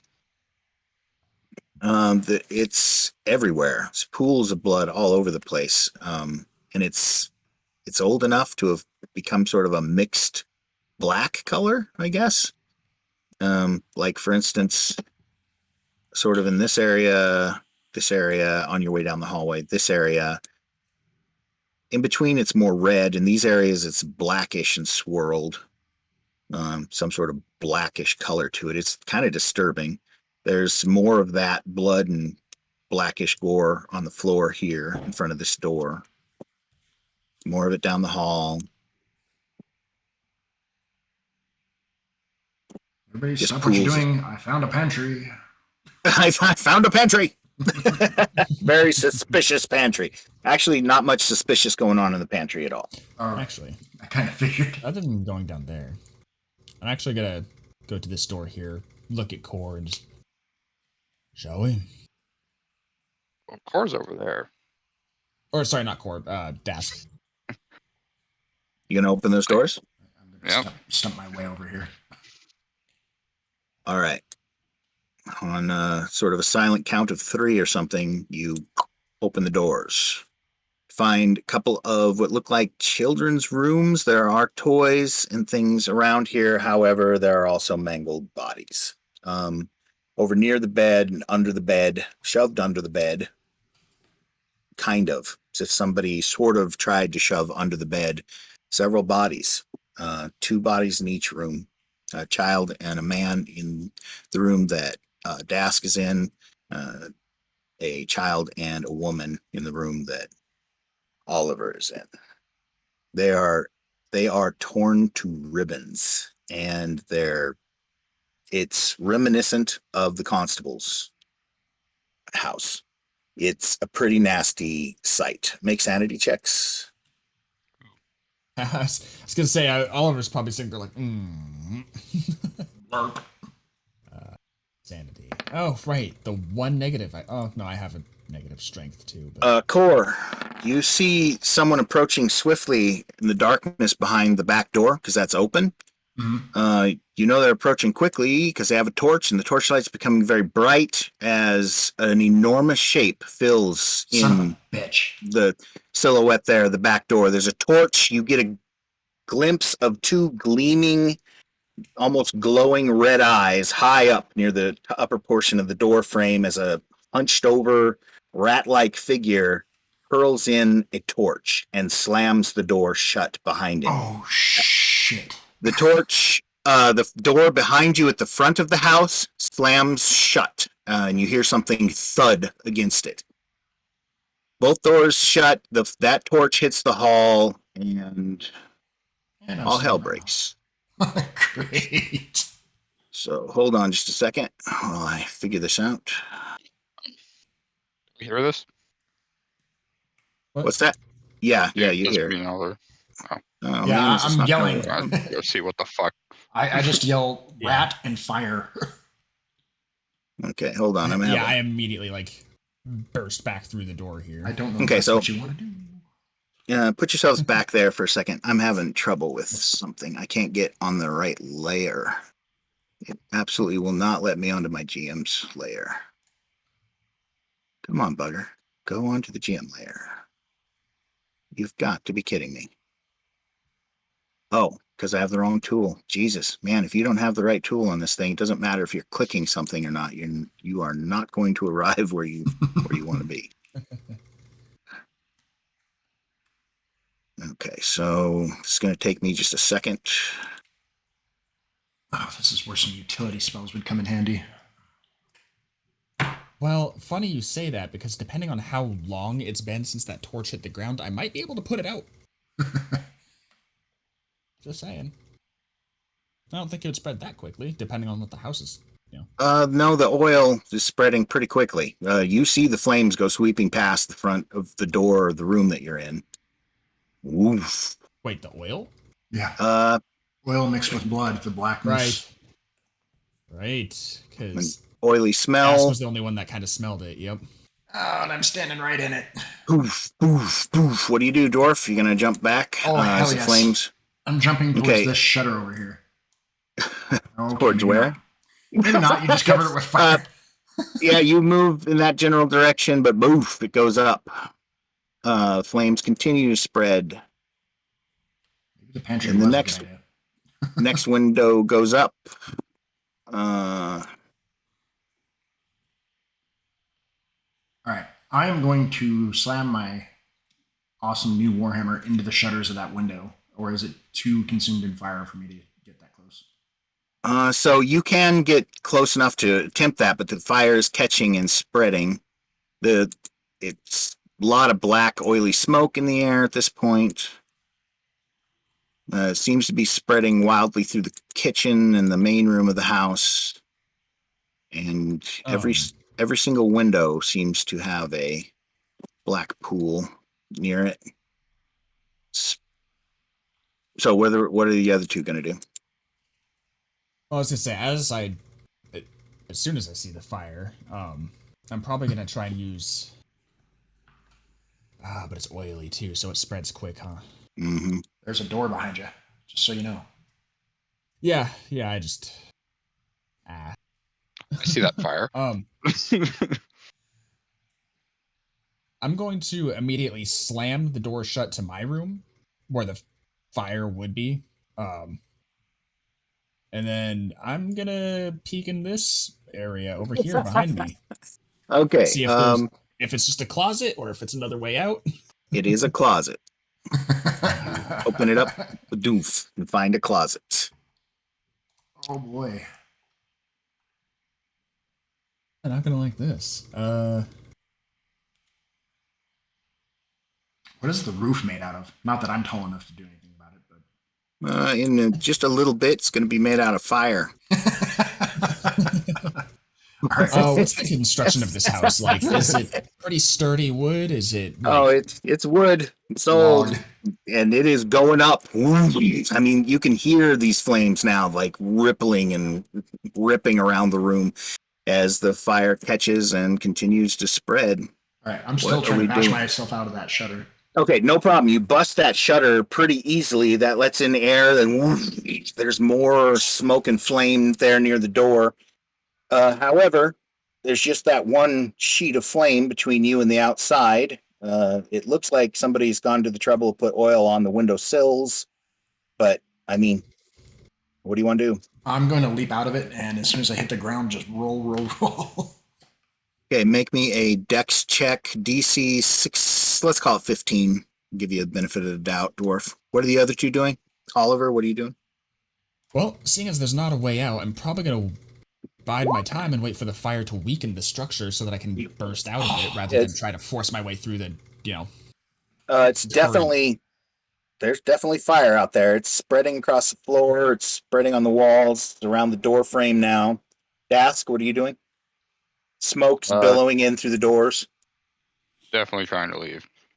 Are you going to leap that fire and go into the hall, or? Yeah, I suppose. Okay, make me a dex check, DC, let's call it 14. And how did you roll? Core, a 21, natural 20? Natural 20. Boy, just, you want a dwarf to do something, just put a little fire under their beard. The natural whip, Dwarf, you don't like it.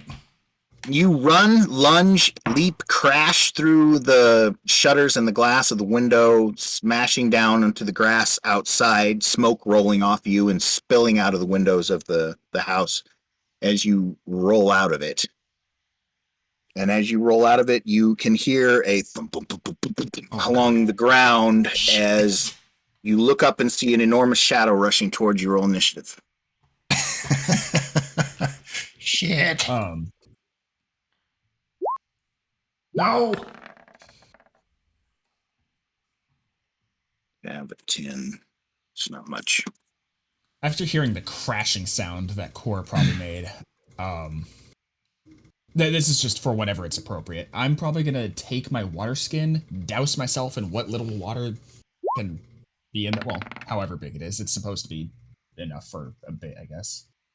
So yeah, I'm just gonna basically douse myself in water as much as I can, and I suppose go out the way I came in. You're dousing yourself with what water? The water water skin. from my water skin. Let's go ahead and roll initiatives now, since there's a battle taking place, and then we can get your actions in lieu of that. Before we start the battle, should we take our intermission because it is about the 10:30 time? Yes, I noticed that myself. Go ahead and roll initiative. We'll come back, take a 5-minute bathroom break. It's up from that point. So Dask's 7, Oliver 13. Okay, Oliver, so far it looks like you're going to be the first to act. All right, bathroom break. We'll be back in 5. Oh, by the way, I think I forgot to mention it at the beginning of this thing. We have our newsletter up and available. If anybody's watching interested, it's on our Patreon, Mad Hermit Games Patreon. The first issue is free, and it is huge. Big old, like, beefy 52 pages. It's got the first installment of our monthly serial adventure in there, plus just some articles covering, stuff a GM might be interested in, and it's free. So you might as well go check it out, pick it up. And we've also been discussing, there's a module covered in that newsletter that I think we're going to begin to do a podcast for as well, for a GM's take on how to run every level of that module. So look for that in the next week or 2 as well. But for now, newsletter's up, it's available, and it's free, and we will be back in about 5 minutes. All right.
Alrighty, I'm back. I'm back. I'm Dad. No, your desk. Hello. Hello. Hello. I'm pretty sure Sure. that Mr. Oliver is getting himself some coffee. Yeah, I have some here too. I need to down a couple guzzles. This could get tight for you, Dwarf, unless they get out of there. I know. I'm all happy that I made it out of there like nothing, but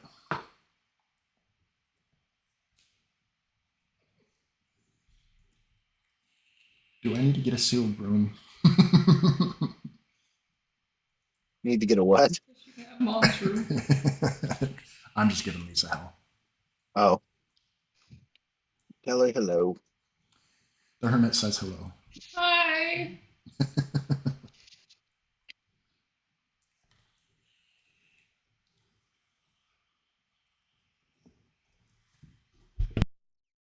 Ah, I lost my real dice. Where are they?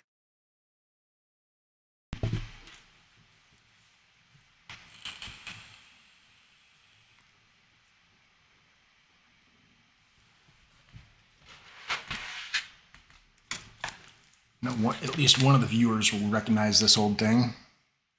What's that? Ratty ass bag of chainmail dice holder thing that I made. Heavy ass You made- chainmail. Yeah. You made that? Yeah. Well, that's pretty cool. Trying to find a line for it. Would it be hard to do a whole suit, I suppose? It would take a while, but it's actually pretty enjoyable to do. I mean, it's a very mindless task when you're making it. So, like, if you got a good like TV series you're binging or a good couple movies that you're watching, it's actually pretty fun. A bit like knitting, really. But yeah, one of the people watching, he recognizes that bag. So That's cool. he used to play Cold Steel Rain back in the day with me. Oh, no kidding. Yeah. Now that would be a cool one to play on here. Yes. Wow, those are some shit rolls. Should have saved those shit rolls for a few minutes. 15. Oh, I got to do some. There we go. 25. So what's the other one? Okay. Just getting some things down here.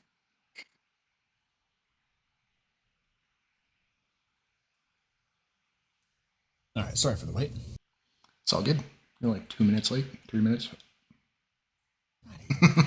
Where are you getting coffee? There's what? No, I was getting food because I haven't eaten all day. Oh, well, fuck.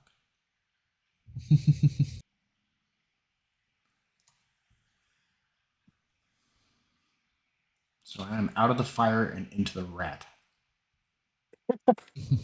Yeah, hold on one second. I got to make sure I get all this correct here. Make some notes because he's not like other were rats. Does this sound a little quiet to others, or just I me? can hear it. I can hear it. Sounds like a lawnmower. It's Well, only no, when no, you're. I was. Oh, go I ahead. didn't mean that. I was saying the GM here was a little quiet. on Oh. my end. Oh, I'm sorry. I was leaning over away from my microphone and writing something down. Oh, okay. He's checking Yeah, on all sorry the for lethal that. I don't ways know to what's- shoot us.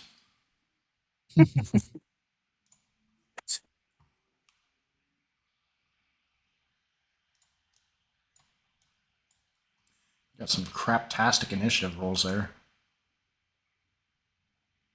Mine's not terrible. Yours is average. Considering I don't have a modifier. I do. It's 0.1. I Well- still don't understand. It's to help divvy up Were you not ties. there when we... Well, I'm not sure if we explained that when he was there or not. What it does is it takes your score and basically adds it to the decimal place there. So, say you have like 2 people with the same modifier for dexterity, which would give them the same score otherwise. If someone has a 12 and then another has a 13, it'll take that 12 and 13 and put that in the decimal place. So that way, technically, the tie is pre-broken. You don't have to roll for it, stuff like that. Yeah, that's not bad. All right. So, are we ready, folk? We I got are. one last thing to throw on here, and then we will be set to go. Oh, more. Yay. Well, you may already be on here. Sometimes I hide them around the edges of the maps, but I don't think I did it on this one.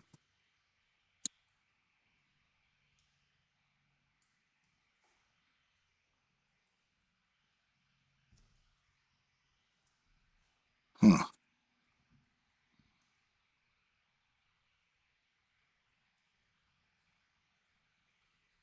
There we go.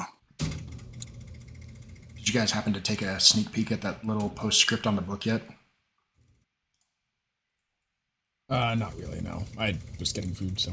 I highly recommend it. Okay. So first up is Oliver. What are you going to be doing? I was dousing myself in the water for my water skin. To Okay. hopefully not take as much damage from the fire. Okay. All right. You douse yourself with that. It covers, most of the top of you. It doesn't really get your legs much, but yeah, your face and head. As long as it gets the Shoulder. exposed bits. I have some armor. Okay. That'll Okay. take the brunt of the heat. Can Hopefully. you prestidigitate water onto you? I mean, you can get it off of you. Well, the reason I was asking about the fire earlier, if it hadn't been for the oil, is if the torch was sitting there starting to create a fire, I could have easily put it out with prestidigitation. Oh, I see. Is Yeah. that right? Yeah. Because it can light or snuff a campfire worth of fire. So, up to, at least. Sure. Yeah. Yeah, that would have been a great plan. Totally understandable. Yep. But no, it's spread too fast, too far now. The oil is still sweeping through the house. Matter of fact, black smoke is spilling up through the... Did you close the door, Oliver? The one to my room, yes. So that way the fire wasn't getting in. Right. Now, you can tell there's flame right outside of it, and there's black smoke roiling in around the edges of the door. Yep. Part of the reason I put the water on, I knew there was fire. I was like, all right, let's do this. So what's your plan? I am going to be basically bursting through the door and going for the nearest exit I think I can get through. So if that means this window right here, if it's weak enough, I'm going to try diving through that. If that's not the case, I'm probably going to try... you said the door was slammed shut, right? It was slammed shut, yes. Loudly. You also know the front door was slammed shut as well, almost at the same time. Also, well, less loudly, but loudly. Well, I mean... what was the construction of the doors going into this place? Was it pretty solid, or... Yeah, the hill dwarfs have been helping with some of the construction. It seems it's fairly solid door. Inward or outward? The doors open outward and close back toward the house. Well, hey. Yeah, I'm basically gonna burst out of this room and sprint for the door, like just full on body checking it. For the back door? Yeah. So however, here, how far is that actually? So out of the room. Oh, that's... It may be off. This is huge. Yeah, right? Yeah, this. Yeah. Space. Here, I'll tell you what. Let me fix that for you quickly. I can do that in a tiny heartbeat, I believe. Should be closer to 10 foot per square, right? Or, no, wait. Well, technically, squares are supposed to be 5 feet, but that's if you're going like standard grid. This bed here should be about 5 feet across, maybe. So that would be 2.5 feet per. Let's try that. Try to measure again. Right. Yeah, that's more accurate. Right. Yep. Well, shit, still makes that whole hallway should be. So 15-foot wide hallway. Yeah, let's call that. Let's change that again. Let's call that 1.5 on each square. Okay, measure it again. That's more accurate. That's right. That's more accurate. Okay. Yeah. 6.5 feet. And I guess technically I have your miniatures just a bit small for this. That's probably more accurately sized. Whoops. Yeah, actually. And that would probably help a lot. I think, huh? Yeah. Everybody's looking. Oh, that dwarf is so tiny. Let's see. I mean, I that's skipped notice. characteristic of dwarfs. Yeah, you know, that's what I was thinking too. I was like, well, he's actually about the right size. Yeah. Here, we'll put you at that big. You're still a stage down, but you're there. Okay, Oliver, you open the door into the hallway.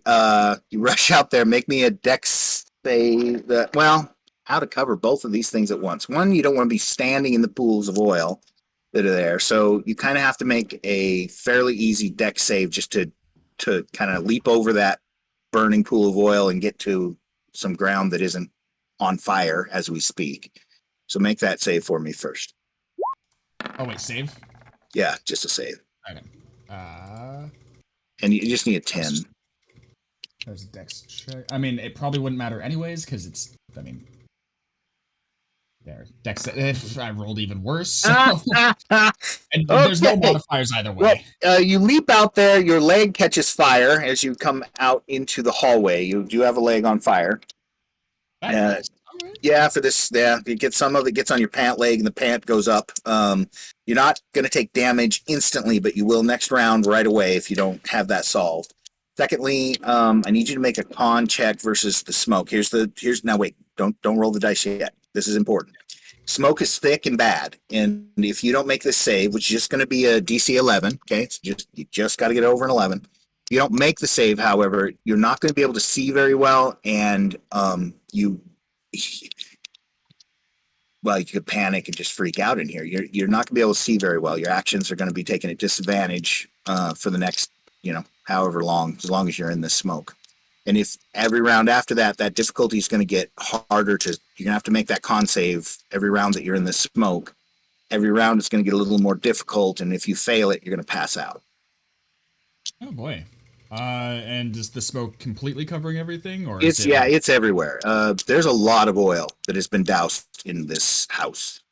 So no chance of getting low to the ground and avoiding that? Not really, no. And at this point, there's enough fire and enough smoke billowing up into the space. It's filled the halls. It's sweeping into the room that you just opened. Your leg is on fire. So what would you like to do? Oh, that was about 5 feet of movement or so. Yep, made it about 5 feet. So yeah, I'm basically just going to be moving straight for the door, but I guess I got to make my con check first, huh? Yeah. Con save or con check? Con save.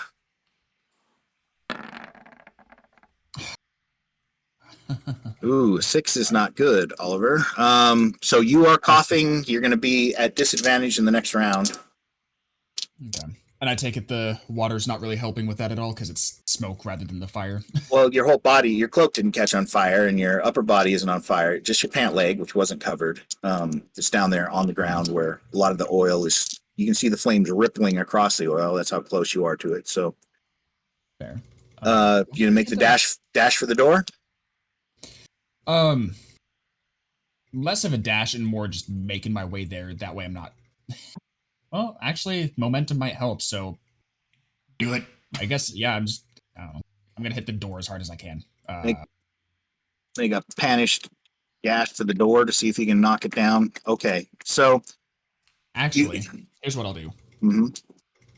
If I can, could I? Okay, so that's where I came in. I kind of know where the door's at, how I opened it, stuff like that.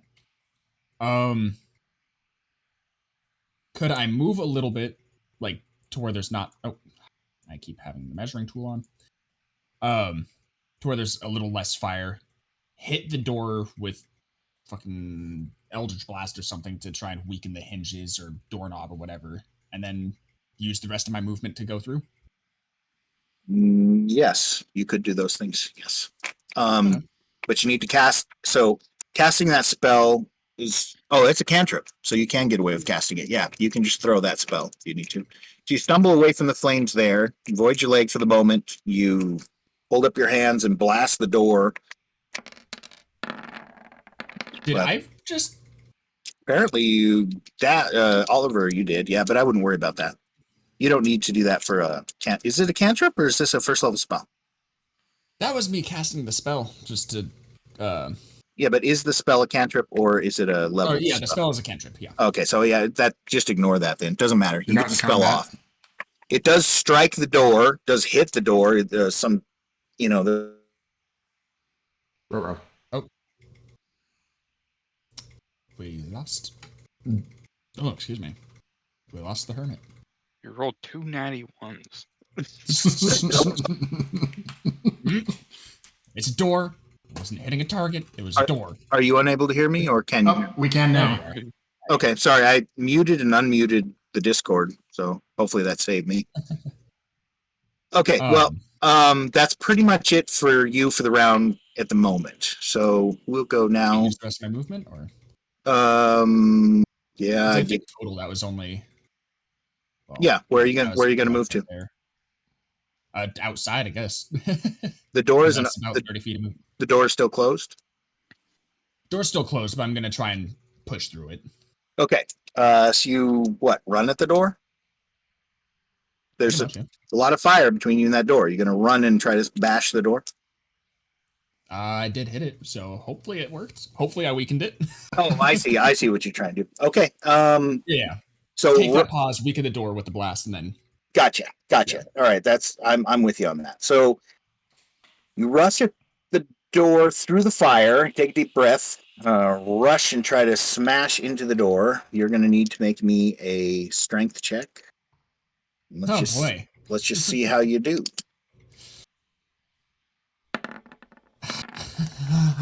Why can't I roll above a 10? You crash, you smash into the door, and it doesn't move. It is braced from the outside. Somehow, you realize that because the top does move a bit, but the bottom not at all. And now... I moved, what was that? About 15 feet from there and 10 feet or so from where I was. So could I move like 5 feet back then? Oh, yeah, you stumble. Yeah, you do sort of unconsciously. You're standing in a lot of fire. You take damage from it. There's no doubt about that. You take 8 points of damage, burning. You scream, fall back away from it. Your hands are burned. Yes, you have some water on you. It's not like a... It helps. It doesn't prevent you from taking fire if you are standing in the midst of it. So... Yeah. That's all I can move for this turn, so... Your cloak is on fire now. Dask. Oh, wait, no, it's not Dask. We are outside to the were-rat. And we have a target on the ground. That gives me instant advantage, doesn't it? Oh, even after that roll? Come on. He comes rushing up on you and takes a swipe. Now, this thing isn't like your typical, I don't know, at least over the last however long, 15 years of Dungeons and Dragons lore were-rat. This thing's a fucking monster, okay? It's like 9 foot tall, hunched at the back. It's a strange kind of white color with sort of a pinkish tail, except for it's covered in mud. It reeks. Its mouth is wolf-like with enormous teeth. The thing has like basically a porcupine's worth of, standing hairs on its back. It rages back an enormous arm with huge claws on it and just brings it down. Son of a bitch.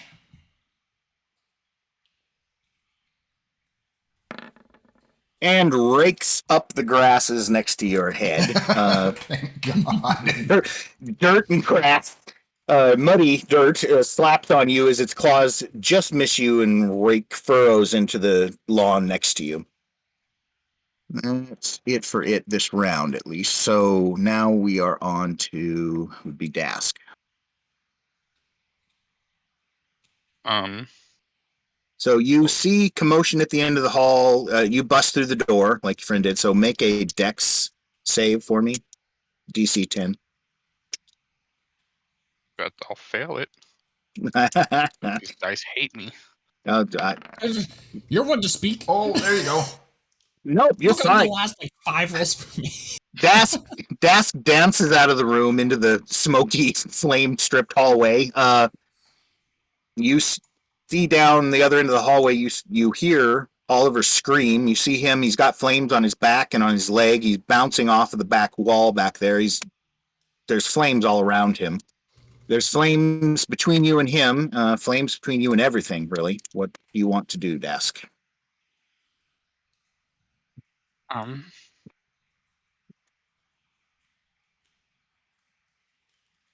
of a tight spot, really, huh?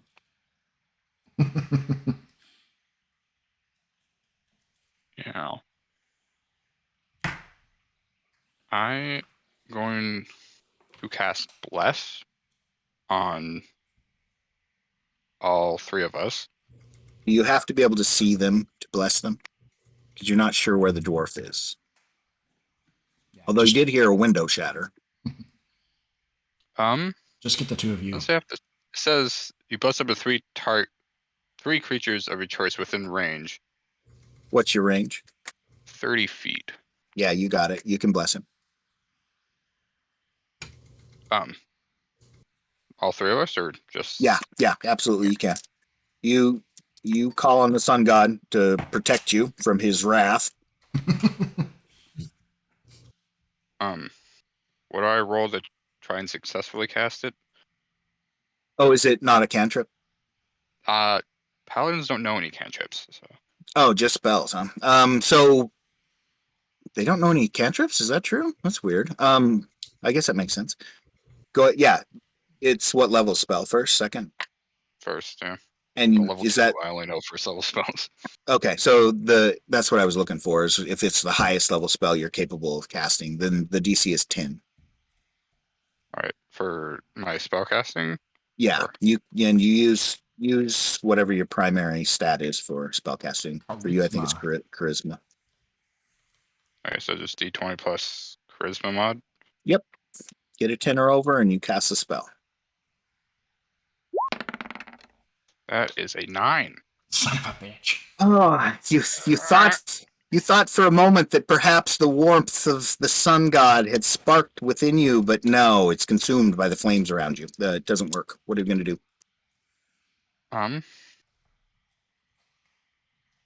guess head for this open window.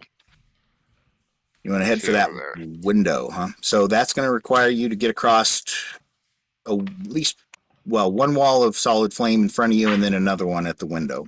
So make your deck save as you jump over that. DC 10. Or sorry, 11.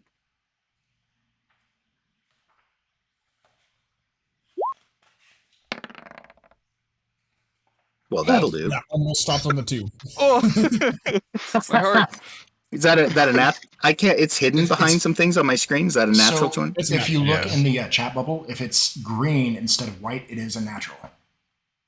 Okay, so Dask, you are able to leap the flames, no problem. You won't have to make that check again. With the 20 you got, that's going to carry you out. You leap out that, and then you leap at an angle through the window, come crashing out of the window and crash onto the ground there next to possibly on the dwarf. So both of you make dex saves quickly, and onto the were-rat, which is right over the dwarf, really.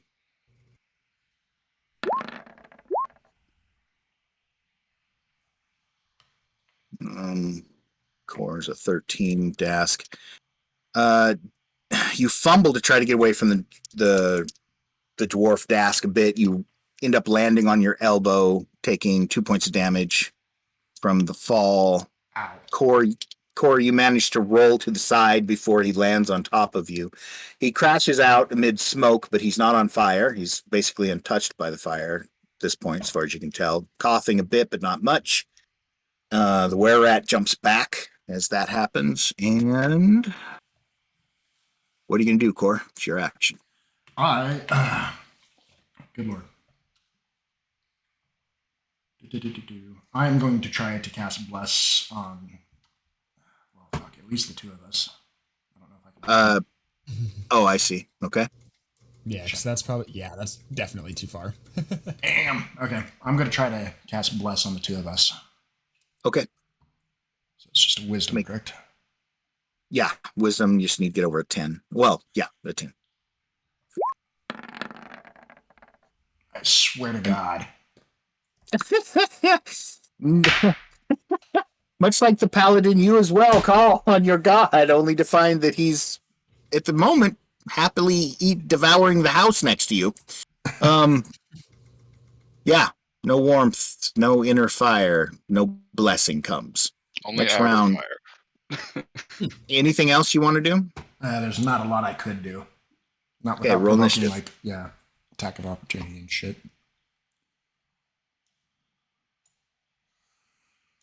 We gotta get Oliver out of the house.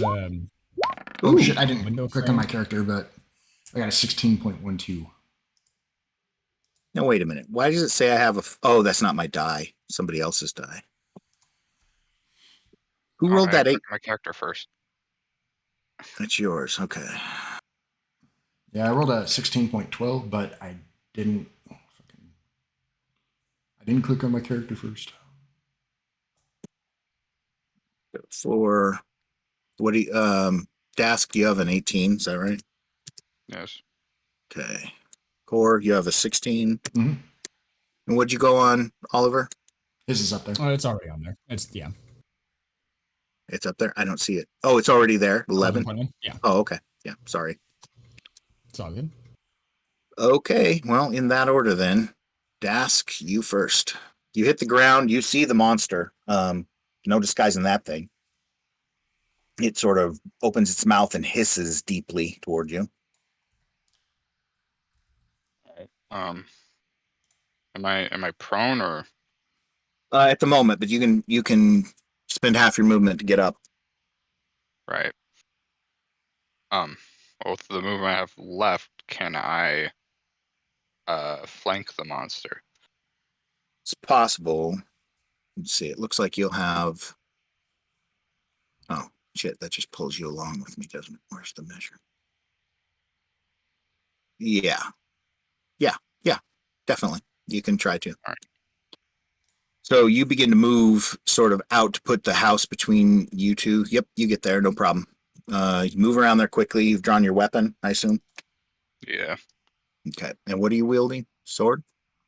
At the moment, a mace because my warhammer is in poor condition. Okay. Fair enough. Now what do you want? Oh, that's it for you, huh? You had to spend half your action to stand up. Okay. So. I have my movement to stand up. Oh, that's right. You still have your action. What you gonna do? I'm going to swing at it. All right. Take a Beat it, swing. stupid. Its AC is a 12. Right. Or actually, bonus action, and I'm gonna cast Searing Smite. That's probably smart. Smite from the paladin? He might do it. Come on. Oh, Oh, I failed to cast it. Did you roll? Yeah. Yeah, you get a 5. Oh, it didn't. Nothing updated. Didn't update on the feed. Didn't update on anything for me. That is funkalicious. I'll take your word for it. You missed? Oh, there it Yep. goes. Did that one. There goes my last spell slot. And I guess I'm going to swing him normally. Okay. Kind of peasant. Once again, your god denies you the ability to hurt the enemy that needs hurt. Things like these, that days like this make you question being a paladin, Dask. What, our roll god to has hit. abandoned us. I couldn't bless, he couldn't bless.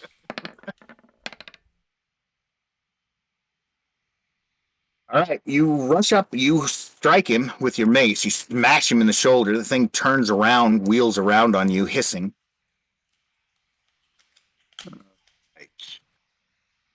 But I hit. You did hit 16. him. Yep, it's got a 12 AC. So for 12, or sorry, not 12, 6 bludgeoning damage. You already rolled that, right? So it's 6 damage, 6 bludgeoning. Okay, yeah, you strike him. Rolls. Strike him for sure. He doesn't seem phased by the hit. He just turns around on you. Core. All right, as my bonus action, I'm going to cast Divine Favor. Let me see what little spell that is.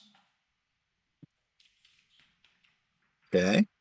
Is that a cantrip or a spell? That's what I'm looking for.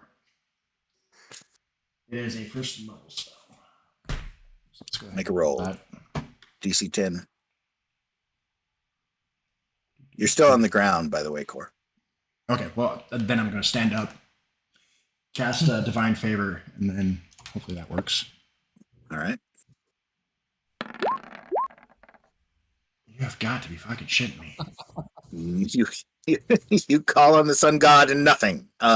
Dude, guys are the winds of chaos have blown, right? Our god has abandoned us. Apparently, maybe. He might be unhappy with you for some reason. Who knows All why? right, I'm just gonna smack him then. Okay, roll to hit. Because he killed an undead priest. Oh, well, then yeah, you think you'd be worrying about that. Probably coming up as an actual worry. Well, that's better. What are you hitting him with? Your warhammer? Yep. Is it magical? It's masterwork, you said. Yes, it's a master. I don't think that affects damage. No magical impact to the thing. Okay, nonetheless, you haul off and smash the thing right in the chest with the warhammer. It rebounds back to your hand. The were-rat decides who to attack. So hold on, let me check because it's only giving me my strength bonus for the damage. It didn't actually do any damage roll. I'll have a damage dice input under like the specifications of your weapon. Oh, probably not. Oh, I didn't mean to roll it again. Sorry, guys. That's okay. Would it help if I told you it doesn't matter? I do have a damage dice in there. Yeah, I mean, I guess it doesn't really mean anything. Sorry to break it to you. It doesn't seem. I mean, you haul off, you smash it in the chest. It's a good hit. The weapon rebounds as if you had hit a tree, and the thing commences to attack. It has 3 attacks this round. It's going to even. It's attacking core, odd. It's attacking Dask. So the first attack will go. Am I not going or? Oh, aren't you last? Oh no, you're next. I'm so sorry. Okay, then don't even worry about that. That's what I was wondering. I was like, wait, what? I'm so sorry. I was looking up here and thought I was dealing with the right one. I wasn't because I moved one to the bottom there. All right. No, Dask or Oliver, go ahead. What are you gonna do? Trying to escape this flaming hell. First, Oliver, you're gonna take die 6 damage from being on fire. Take 5 more points of damage. Oh, You scream in pain. You guys can hear Oliver screaming inside. Fuck. Yeah, I'm probably gonna die. Now, Dask, you need to make me a con save. DC. Oliver. DC. Every time I look at that list, all I see is Dask for some reason. DC. What is it this round? Was it 11 last round? Or was it 10? Whatever it was, I'm gonna call it 11 for this round. It'll be 12 next round if you're still in the house. Yeah, no such luck. Okay, you begin. Can I use real dice? You begin coughing pretty hideously. You cannot see very well at all. The door isn't opening. You are on fire and in pain. You have disadvantage on anything you attempt to do. What are you doing? There's a window by you. Can I break through it though? That's the question. You can. This house is apparently sturdy. You can simply lunge through it. What? Weren't they all shuttered up and whatnot? They are. You just have to run and smash your way through it. Yeah, get the hell out. Hey, how far? A whole like 10 feet. Yeah. Well, don't go that way. That's through more fire. Go up here, right here. Up is gonna be through more fire too. Not as much. Not as much. Everything is fire. Right here. Right here. So what that's going to require from you, Oliver, is a dex check to get across the first fire and a dex check going across the second fire. That's also going to encompass your jump. We'll make that the same. If you fail that, you could, for instance, break through the window, end up hanging there in the window, cut by the glass and being burned as the flames sleep up behind you. Oh, Dash, you're gonna have to run over and cure him. Before I do anything, I'm gonna use the last 2 points on my healing light bonus action here. Okay. And so what's that? 2d6 of healing to myself. Okay.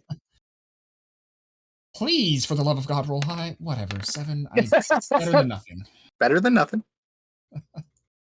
Took away the pain of this round. I was gonna say, yeah, takes away some of the searing that my flesh has taken so far. So as you're going across those flame markers, you'll make that first check, if you fail that check, you'll just take damage from that fire. And then you fail the next check, you'll also take damage from that fire as you go through it. But it's up to you. So make the first check to get across that. You disadvantage, remember. Oh my god. Okay. You stumble through that wall of fire, desperately trying to reach the door. It's not 5 more points of damage, burning damage. Make a sanity check, not to scream.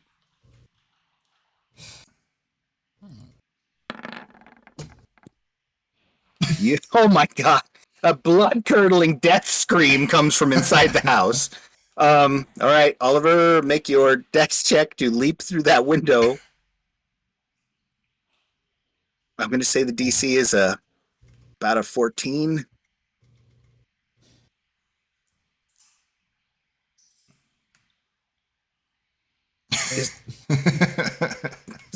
Sorry, disadvantage. DC 14, dex save, or dex check, go through the window. Do not fail this roll. Before I do that, I'm going to try and... I'm going to fail it, but that's why I'm taking a precautionary measure here. I'm going to use prestidigitation on the window to snuff out the flames around the frame. Okay, good. Least. That's good, you do. But there's still a lot on the floor and the walls. The walls have caught at this point, so things are burning. But yeah, you put out the flames on the shutter and the window sill. That being said, hopefully, if I fail the dex check, I don't take damage from the fire in the window, at least. Maybe, hopefully. Well, there's still a wall of fire between you and that window. I give up. Oh my god. You lunge, you coughing, screaming, crying, you rush for the window, you smash through it, you become high-centered on the window, sort of flop over the window amid the broken glass, D3 damage from glass. We're going to read this in half, so that's a 3. And then D6 damage from the flame, 2. Could have been worse. Are you unconscious yet? Yeah, I'm at -2 hit points. Okay, yeah, the back window crashes open, Oliver's body slumps out of it, it's partially on fire, and he just lays there, bent over the window frame, bleeding and burning. Meanwhile, the were-rat attacks. Real dice. Even it attacks Core, Odd, it attacks Dask. Dask, you get a claw. Here it comes. AC. 19. Have a +5 to this. He misses. You jump out of the way. Claws rake the air. His second claw attack goes to. He turns and sweeps a claw at Core. Your AC. Currently 16, I believe. Yep, 16. Misses. You also void, and now he decides who he's going to try to lunge and bite. That would be Odd. So Odd is Core, right? No, Odd is Dask. Dask. Here comes the hit. Money, no whammies. Yeah, and it was no whammies. Jaws snap like a steel trap near you, but you back away from it. The thing is growling, hissing, kind of bent over low. Its back legs are thick and huge. So it's kind of bent up. It's like almost the bottom part of its legs are touching the ground behind it as it sort of maneuvers its body. And that's it for that round. Round 3. You will be at -3 hit points. You're going to go down 1 hit point per round. Oliver. Sorry. All right. 16.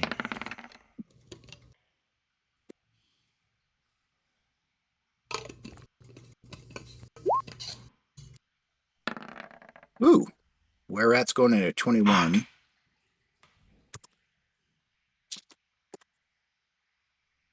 I think my name's the only one in the corner windows because I actually named my token.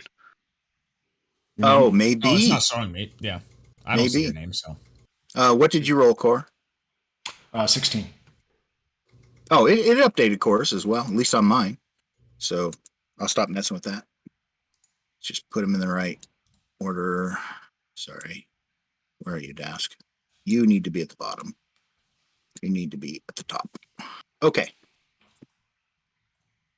Same procedure as we did last round. The were-rat's deciding who to attack. So even is core, odd is Dask. Dask attacks you. That's going to be a hit, Dask. Your Claude for D8 plus 5. It's going to be whatever I roll here, plus 5. 6 damage. Could have been worse. Solid. Thing reaches out, slashes some scratches across you, ripping through the armor. Next attack, claw attack, is on core.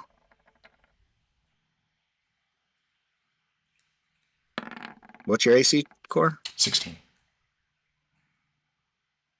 Or I think he yeah, said core? 16.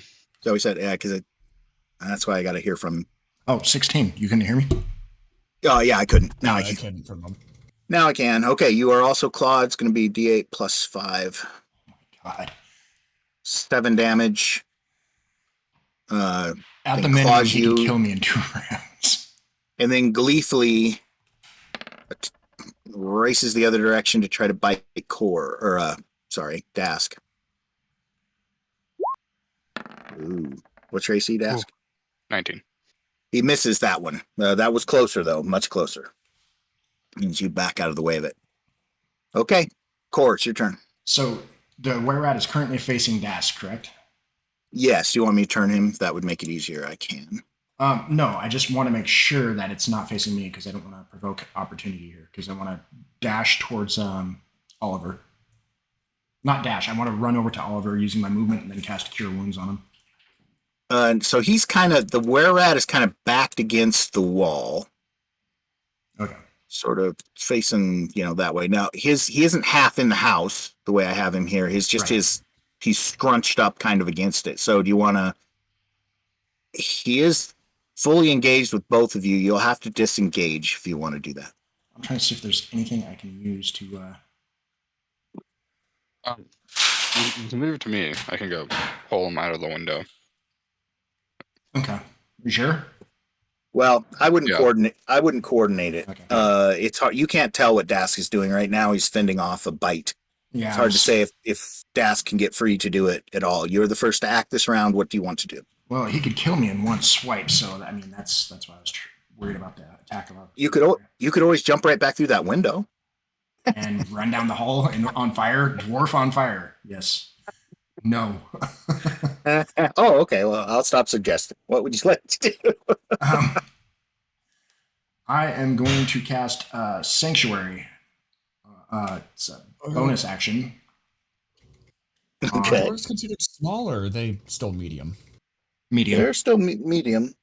Why does Sanctuary to depend on your size? No. Sorry, I was thinking because the were rat thing is probably considered a large creature, right? Well, this one surely is. It's huge. So he gets a -1. Yeah, if you're a small creature, you can move through a large creature's space without Evoking. like a. I'm not small. I think Yeah. technically he's right. That's ringing a bell for me. I do not have that Something like that. at hand, but I believe you are correct, sir. Yes. Matter of fact, I'll let that stand. You can go ahead and try to do that if you want to, but No, I'm going to stay here. I'm going to go ahead and cast Magic Weapon on my Warhammer. okay. What was the first thing you said you were going to play? Sanctuary? So you decided against that? You can do Magic Weapon? Yeah, I am going to do Magic Weapon. Okay. Sorry, one sec, guys. Go ahead and continue. Okay, so now it is a magical weapon until the spell ends for basically 1 hour. Well, you gotta cast it first. Roll. Oh, right.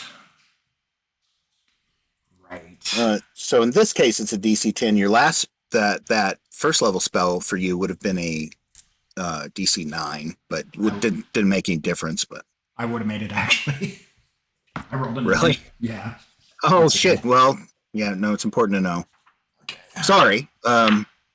That's fault to me. So I'm going to give you a +1 to your roll here to make up for that difference. So go ahead. So let's just DC 9 on this one. Okay. That makes up my overlook. All right. Fucking wisdom. I am not the wisest fucking. Come on. Wisest cleric. Well, that'll do. Sweet. All right. Okay. Magic weapon is cast successfully. You see a glow come around your warhammer. It is. Oh, it's not full. +1. Okay. And So, +1 again to its damage. So technically a +2 at this point. okay. Now it's not going to roll the damage because it's fucked up for some reason. Okay, have you adjusted that bonus correctly or not? It doesn't matter. It looks like you smacked him. Do you got a Yeah, it's a natural nat. 20? Well, that'll do, huh? Okay, you haul off, cast the spell, your warhammer begins to glow, raise it above your head and smash the thing. Damage. I did not mean to click that. Good God. Yeah, don't pay attention to that. What is the Warhammer? It's not broken on my fucking thing. D8 is what it's versatile. Or D10. I would say D10 if you're using it two-handed. Okay. Well, yeah. So D10 plus strength, right? Yep.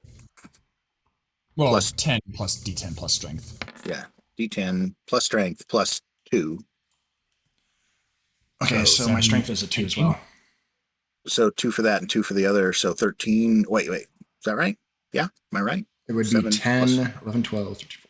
Well, hold on. For crits, normally speaking, it's double the damage dice plus your modifier. Okay, but we established last time that what we do for that is we give you for the natural 20, you gain the maximum damage possible on the weapon. So he's got a 10, a 14 I was already. Gonna say, like, Yeah. normal is that, and then you had said max on the first dice, and then I believe just roll for the second one, right? Right. Is what it was. Okay. Yeah. So now we're adding this 7 plus 4, which is a whopping 11 to the total. You did 25 points of damage with the strike. That's a serious hit. I mean, you smash him. You smash him hard enough that he crashes back against the wall. It's a hell of an impact. The thing crashes, it screams, not quite as loud as Oliver, but loud enough. And you have bought yourself some breathing room for certain.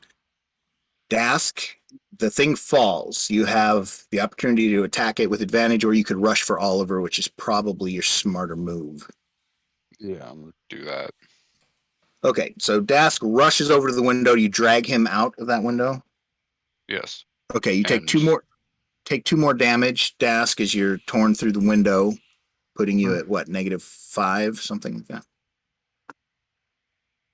Or, We'll get you. You We mean got you. Oliver? yeah, sorry, Oliver, you're at -5.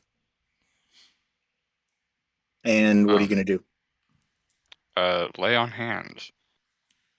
And Pull him out this heal him way. for 10 points. Okay, that's good. You stop the burning, the bleeding. Well, it doesn't stop the flames that are on him. He is still on fire, by the way. His pant leg is entirely in fire, and so is his cloak. But you heal him as best you can. He's coughing and sputtering. He can't see very well. His eyes are swollen up. He's not going to be able to take. So, just so you know, when you revive a character that was unconscious from like on his way to death, they don't come back up like instantly spring to their feet and jump back into the fray. It's going to take him a number of rounds to be able to even kind of function. So he's coughing, sputtering, trying to remember where he is, that kind of thing at the moment. Should I make a check on that, or? Yeah, you can. Actually, that would help us, I think. Does why Dask don't still we- have a bonus action left or anything that he can like kind of douse the flames? Yeah. Dask, do you want to try to pat out the flames on him or roll him over the grass or something to try to Like a smother them? burrito. Yeah. Yep. Okay. So you begin patting and rolling him, try to smother the flames. You manage to kind of put them out. Dask, Oliver, you're getting whipped around on the grass, but it does seem to be killing off the flames. So what was your question, Oliver, for that? I was just saying, should I make like a con check to see how long it takes me, or? Yeah. So it's up to you. You can make a wisdom let's just call it a sanity since we actually have the ability to use that. Let's make a sanity check. My DC, worst stat. yeah, it might be, but DC 15 to kind of pull yourself back into some sort of order where you can take actions. That's not happening. Yeah, you're still coughing, gagging, almost throwing up from the coughing so hard, choking sort of coughs. Okay, roll initiative for the next round. I don't wanna. Did I not fucking click on my dude? I rolled an 8. Ooh, Son of a. Fuck.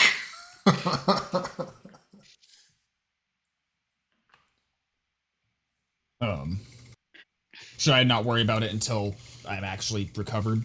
no, roll it anyway, just in case. I mean, you might Okay. need it. And what did you end up rolling? You didn't come up on there for some reason? I rolled an 8. I didn't click on Just- my character first. Click on your character, roll anything, and then I can adjust it to an 8. Okay. But just, well, roll initiative, I guess. Yeah. After. Okay. It's not updated yet. Did you Yeah, Did you click on your icon first? Yeah, I did. Well, Yeah, it's not showing up on my end either. Oh my god. Come on. Try again. I was gonna say you did have the measure tool at one point, so I'll just no, throw I'm that on, in there. I'm on the pointer. All right. I don't know. Okay. You know how oh, it goes. okay, it's on there now. Okay. Yeah, you did update. Amazingly, you don't beat the were-rat. That were-rat is up and commences to unload on you, dwarf. God. Thing rolls, hits the fucking stands up. There's flames spitting out of that window next to you, so you get a really good view of this guy. And he unleashes claw. Misses. That sweeps wide. You jump out of the way of it. Another claw. Closer. This one actually hits you but doesn't impact you. And then he tries to lunge forward to bite. That's gonna hit. Yep. Yeah. That's gonna hurt. You got away from the first blow. Second blow hit you but didn't hurt, and the bite, it sinks. You hear its teeth pop through the leather, and you take 2d4 plus 8 damage.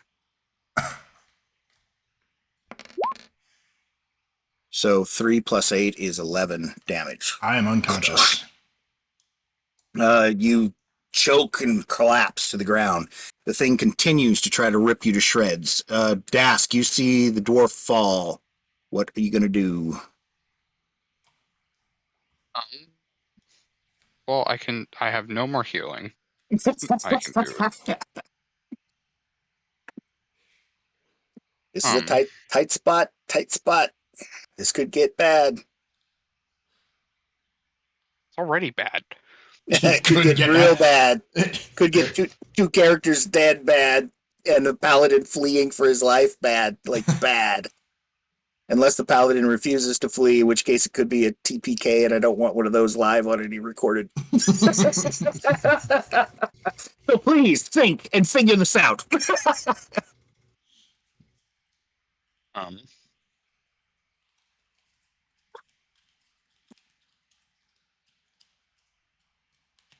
Be fair, we don't need any healing or medical things to stabilize a character. We just wouldn't be able to make Bring him conscious again. Yeah, get him back up and awake until the next day or something. Yes, but that's a medicine check, which I have a 0 on. You have to do a medicine check to stabilize? No, he already laid hands on you. That stopped everything. That's like a healing spell. They're talking about that's my No, character. no, I'm in. Oh, okay. Because I'm at -1. Yeah, no, you just need to be able to get to him and, tear your cloak off and use that to staunch the bleeding, whatever it takes. Use the blanket. I guess I'll. No. Yeah, you have that fancy blanket. That might help. Oh, yeah, it does require a medicine check. DC 10, but yeah. I guess I will attempt to stabilize Mr. Dwarf. Wait a minute. That were-rat is like, yes, he's unconscious and eating fallen, me. but the were-rat is like in the process of about to tear him to ribbons. So if you dive in there, you're gonna try to shield him with your body or something, or I mean, imagine guess. a lion eating someone on the Serengeti. You're gonna jump between it and Beat the shit him, out of or it, what dude. would you like? What would you like to do? I guess I'll hit him and try to take his attention away. Okay, so you rush up on him. Just try to. You can have. Let me see. I'm gonna give you a. I'm gonna reduce his AC because of the way you're coming in on him. He's also very gleefully sort of concentrating on his kill. So as you rush up, you can take advantage on the strike. Awesome. His AC is a 12.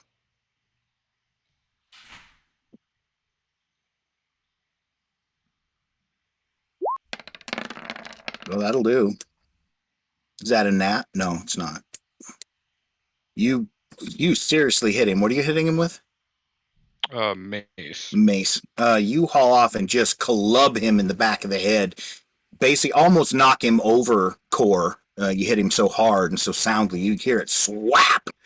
There is blood, but you see that that stops almost instantly. The tears behind his head where you hit him, they just kind of instantly heal back up. The thing's glowing red eye narrows and his head turns just enough to get a little pierce of light as it's looking right up at you. Anything else to ask? I do not think so. All right. No. When should we make the checks for? You make that. Go ahead and make that now. That sanity check again. See if you can't reconstitute yourself up into some functional order. No. You're still coughing too hard, and you're just too discombobulated. You see blurry forms rushing. It seems to be some sort of panicked chaos. The way Dask took off, you imagine it can't be good, but you can't quite pull it together enough to get yourself to your feet and in a way that you could act. I'm so sorry, guys. Roll initiative.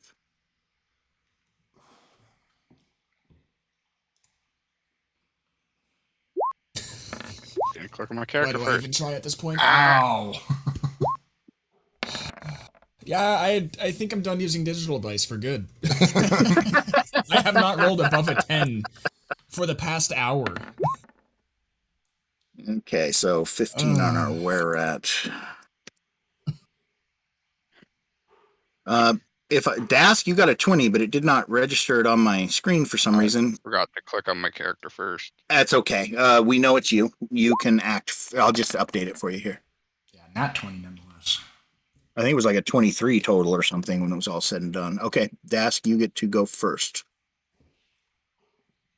Was it an Dask? Was it a natural 20 Yes. that you rolled? So that gives you a all by itself. It gives you another +1 to your initiative. But I'm going to give you 1 luck dice, just because I'm trying to save you. You may use that as advantage or however you'd like to spend it.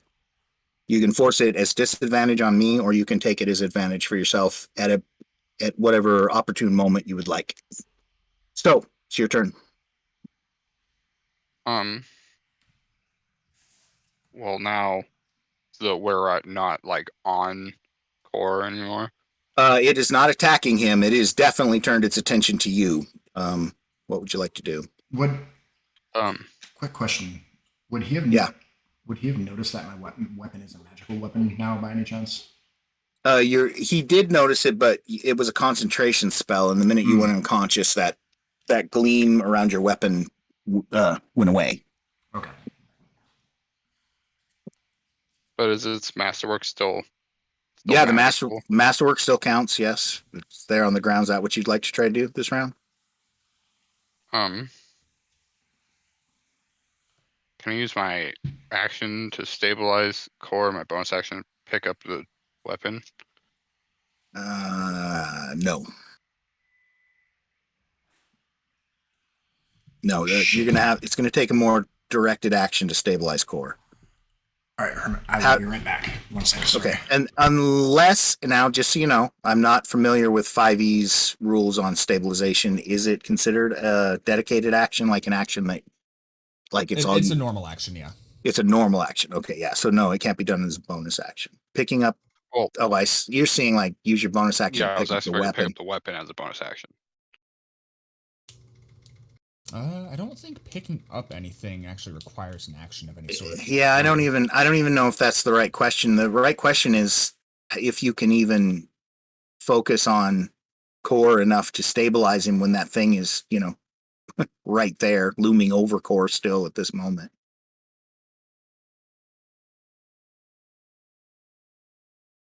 You're going to have to distract this beast and get him away from core before you're able to do it. What would you like to do?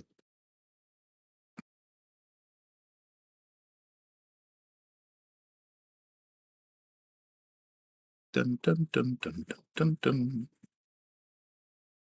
I have lost contact. Have you all escaped? Oh, You've escaped the game via disappearing.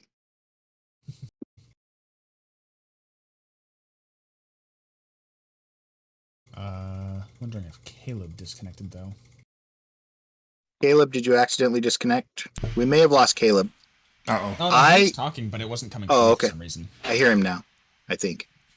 Or I thought I did. You heard me. There, I heard him. He was in the background. Caleb's trying to speak, but it's not coming through. I'm back now. My chat died there for a minute. So what was the ruling? On which thing? Oh, you're going to have to distract him and move him. He's basically still looming over core at this moment, even though you hit him and he's turned and his face like looking at you. He's still right there. You're going to have to get him off of core. So you could, I don't know. Now, I'll offer you three another alternative. The other alternative is we break our game session at this point. I give you a week to think about it. Try to come up with some scheme to get out of it. And then we hit this again next session and find out whether any of you survive this or not. That might be for the best. Dude, would you like a week to think about it? I'm going to say yes. Oliver, what's your vote? Neutral either way. You abstain? Yeah. And Dask? Sure, I suppose. Like a week to try to figure it out? Yeah, that'd be good. Sure. Though Okay. Task is the only person that can do anything. He's the only one that can act. Yep. Well, if my sanity check would ever pass. Yeah, it's possible that it's possible Oliver will come back into the fight. So every round that Oliver makes that sanity check, the DC will reduce for him by 1. So it was a 15 and a 14. So if he rolled a 3 on the last one, but if he, next round will be a 13. Just the time is allowing his head to clear a bit. Breathing fresh air is clearing his lungs, so he may be able to come back around if he makes that check. But I think, even though it's a little short, maybe a week, and think about it. I've got some ideas. I'll go over them with you. Figure out how you'd like to approach the problem, because this is a pretty pivotal moment, and I'd like this game to go on beyond this. So we'll see how far you can manage to get. All right. Until next week then, guys. Thank you so much for playing. And to anybody watching, just want to let you know that we have our newsletter available on our Patreon. It is free. The first issue of it is free, and it's a honker, big old, it's barely a newsletter. It's like a news tome. The thing is monstrous, but you can go there and download it. It's a PDF. And that's at Mad Hermit Games on Patreon. And we're also going to begin putting out a podcast along with those newsletters that goes over the mod. We have a built-in serial adventure in every issue of the newsletter sort of continues that adventure on until we're done. Then we'll start another one, but we'll do a podcast that accompanies that. So we should have that up next week or so to cover the first issue, and it's free. So go check it out. Mad Hermit Games on Patreon. And until next week, you guys, thank you for the game, and I will see you then. All right. I'll catch you later, Hermit. Thank you. Okay, bye.